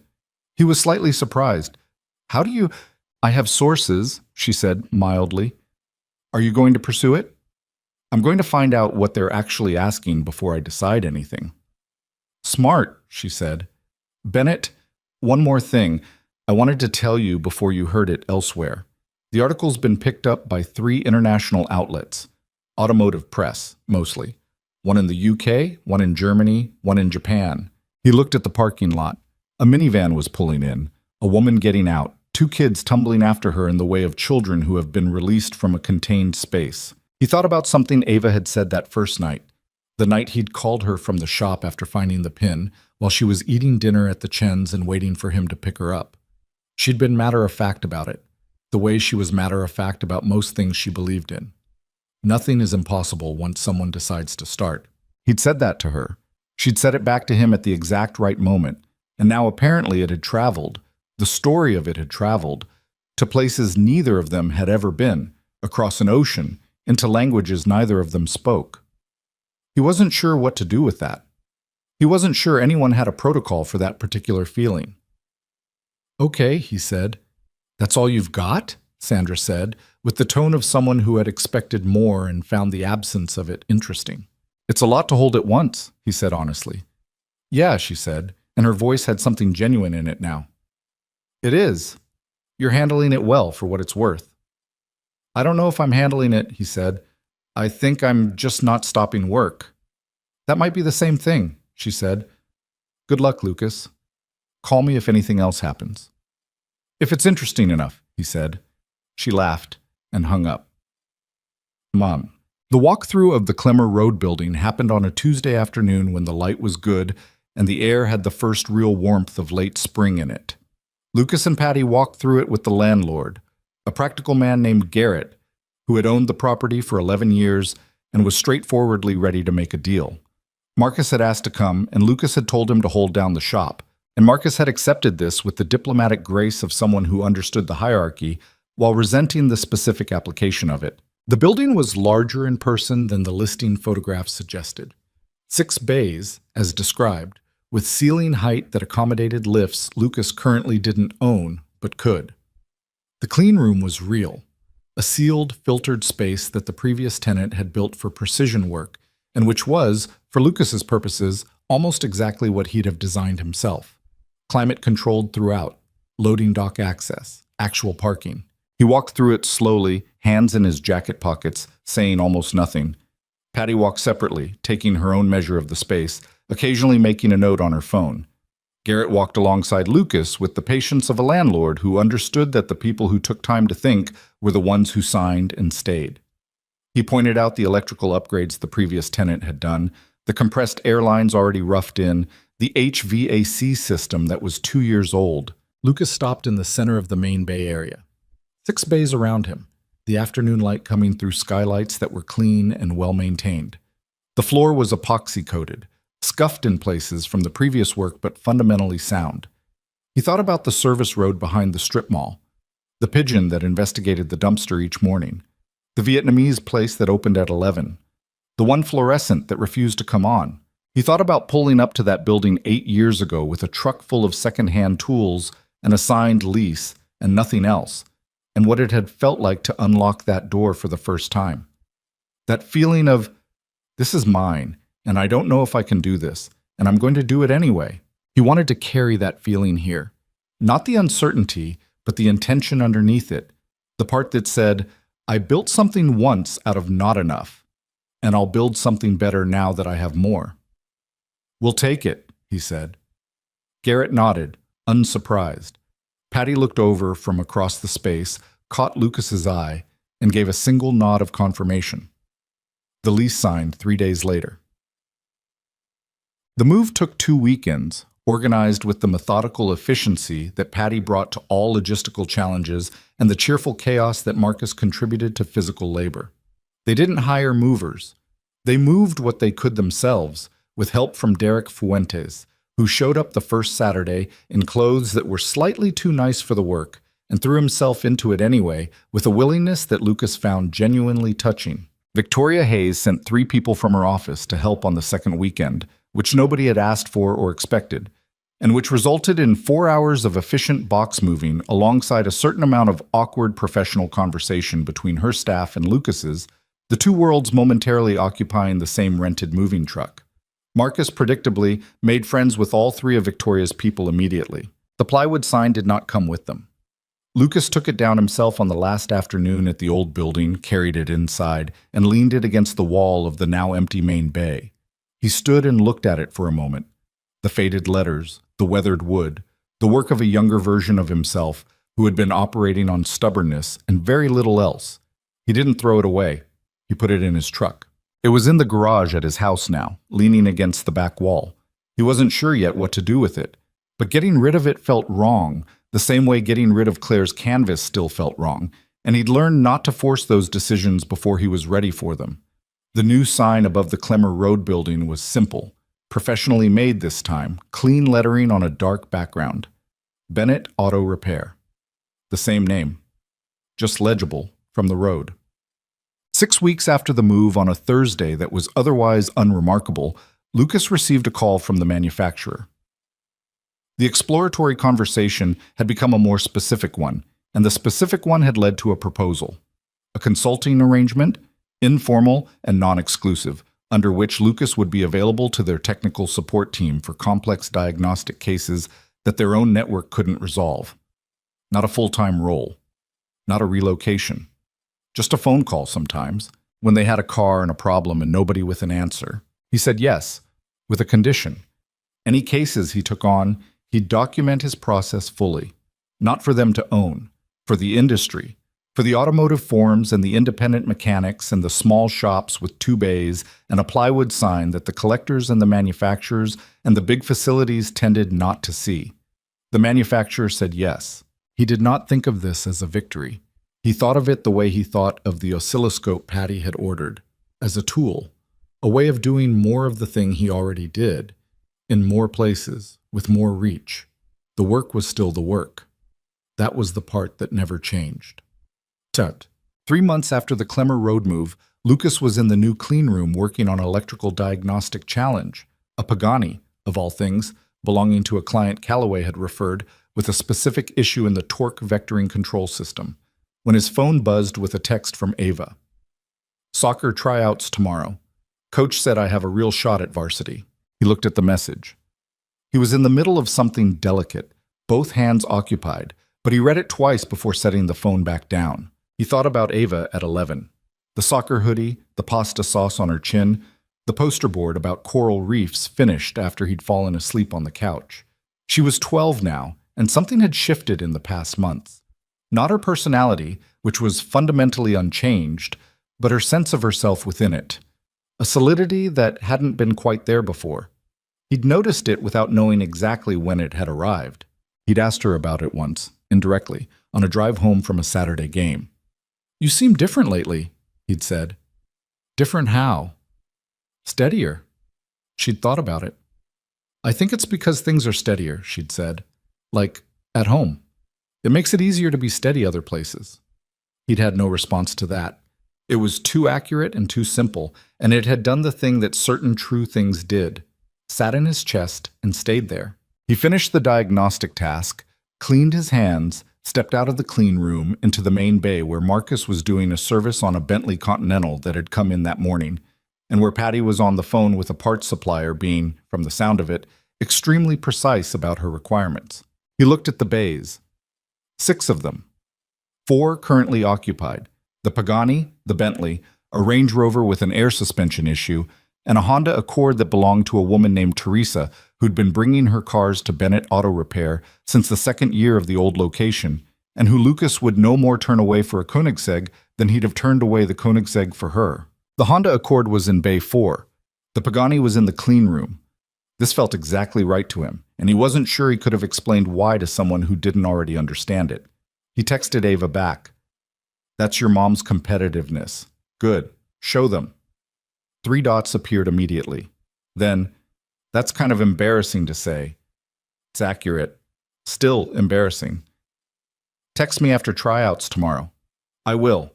Don't stay at the shop all night." He smiled at the phone, then put it in his pocket and went back to work. Later that evening, after Ava was home and fed and doing homework at the kitchen table, with the focused energy of someone who had, at some point in the past months, stopped leaving things to the last possible minute, not always, not perfectly, but meaningfully more often than before, Lucas went into the spare bedroom. Claire's canvas was still in the closet. He'd been meaning to take it out for 3 years, and he'd said so to himself again the night he'd signed the Callaway agreement, and then again the day they'd moved into the Clemmer Road building. He opened the closet. The canvas was there, wrapped in a sheet the way he'd wrapped it when he first put it there, careful with it even then. He took it out, set it on the floor, and unwrapped it. She'd never finished it. It was a landscape, something imagined rather than observed, the way she painted, all color and suggestion. A field, maybe, or the edge of one. A sky in the specific shade of blue that happened for about 20 minutes in late afternoon before the light changed and you couldn't catch it anymore. She'd been working on it the last autumn she was well, when she could still sit at the easel for an hour at a time before she needed to rest. He sat on the floor of the spare bedroom and looked at the unfinished painting. He thought about all the things he'd been meaning to do and hadn't. All the things that had waited because the waiting was easier than the arriving. The water heater, fixed now. Ava's cleats, replaced. She'd picked them out herself in a sporting goods store on a Saturday in April, tried on 4 pairs with great seriousness, and chosen the ones that were not the most expensive because she'd said these ones actually fit right with the pragmatic certainty of her father, and Lucas had stood in the aisle and felt something complicated and good. The canvas. He'd been avoiding the canvas the way you avoided certain rooms in a house after something happened in them. Not because the room was bad, but because you hadn't figured out how to be in it yet. He looked at the half-finished field, the specific blue of the impossible late afternoon sky. She would have been proud. Aunt Rachel had said it, and it was true, and he'd known it was true the whole time, carried it the whole time. It just lived in a part of him that didn't have easy access to the surface. He thought about what he'd said to Ava on the drive home from tryouts the night of the McLaren. We kept doing the work. That's it. That's the whole thing. Claire had kept doing the work too. On the canvas, on him, on their daughter, on the life they'd been building right up until she couldn't anymore.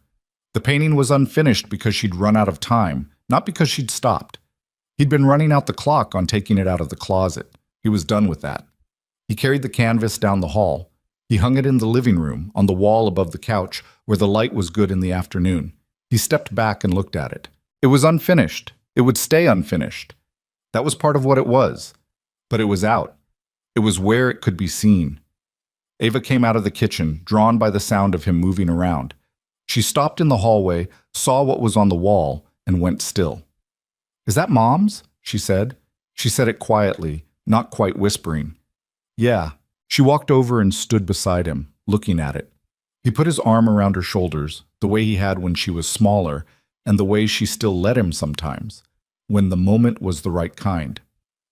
"I didn't know she was this good," Ava said. "She was better than she thought," he said. Ava leaned against him slightly.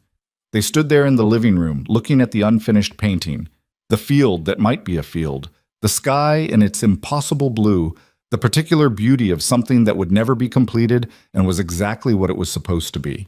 The water heater was fixed. The rent was paid, and had been paid without the monthly arithmetic of catastrophe for 8 weeks now.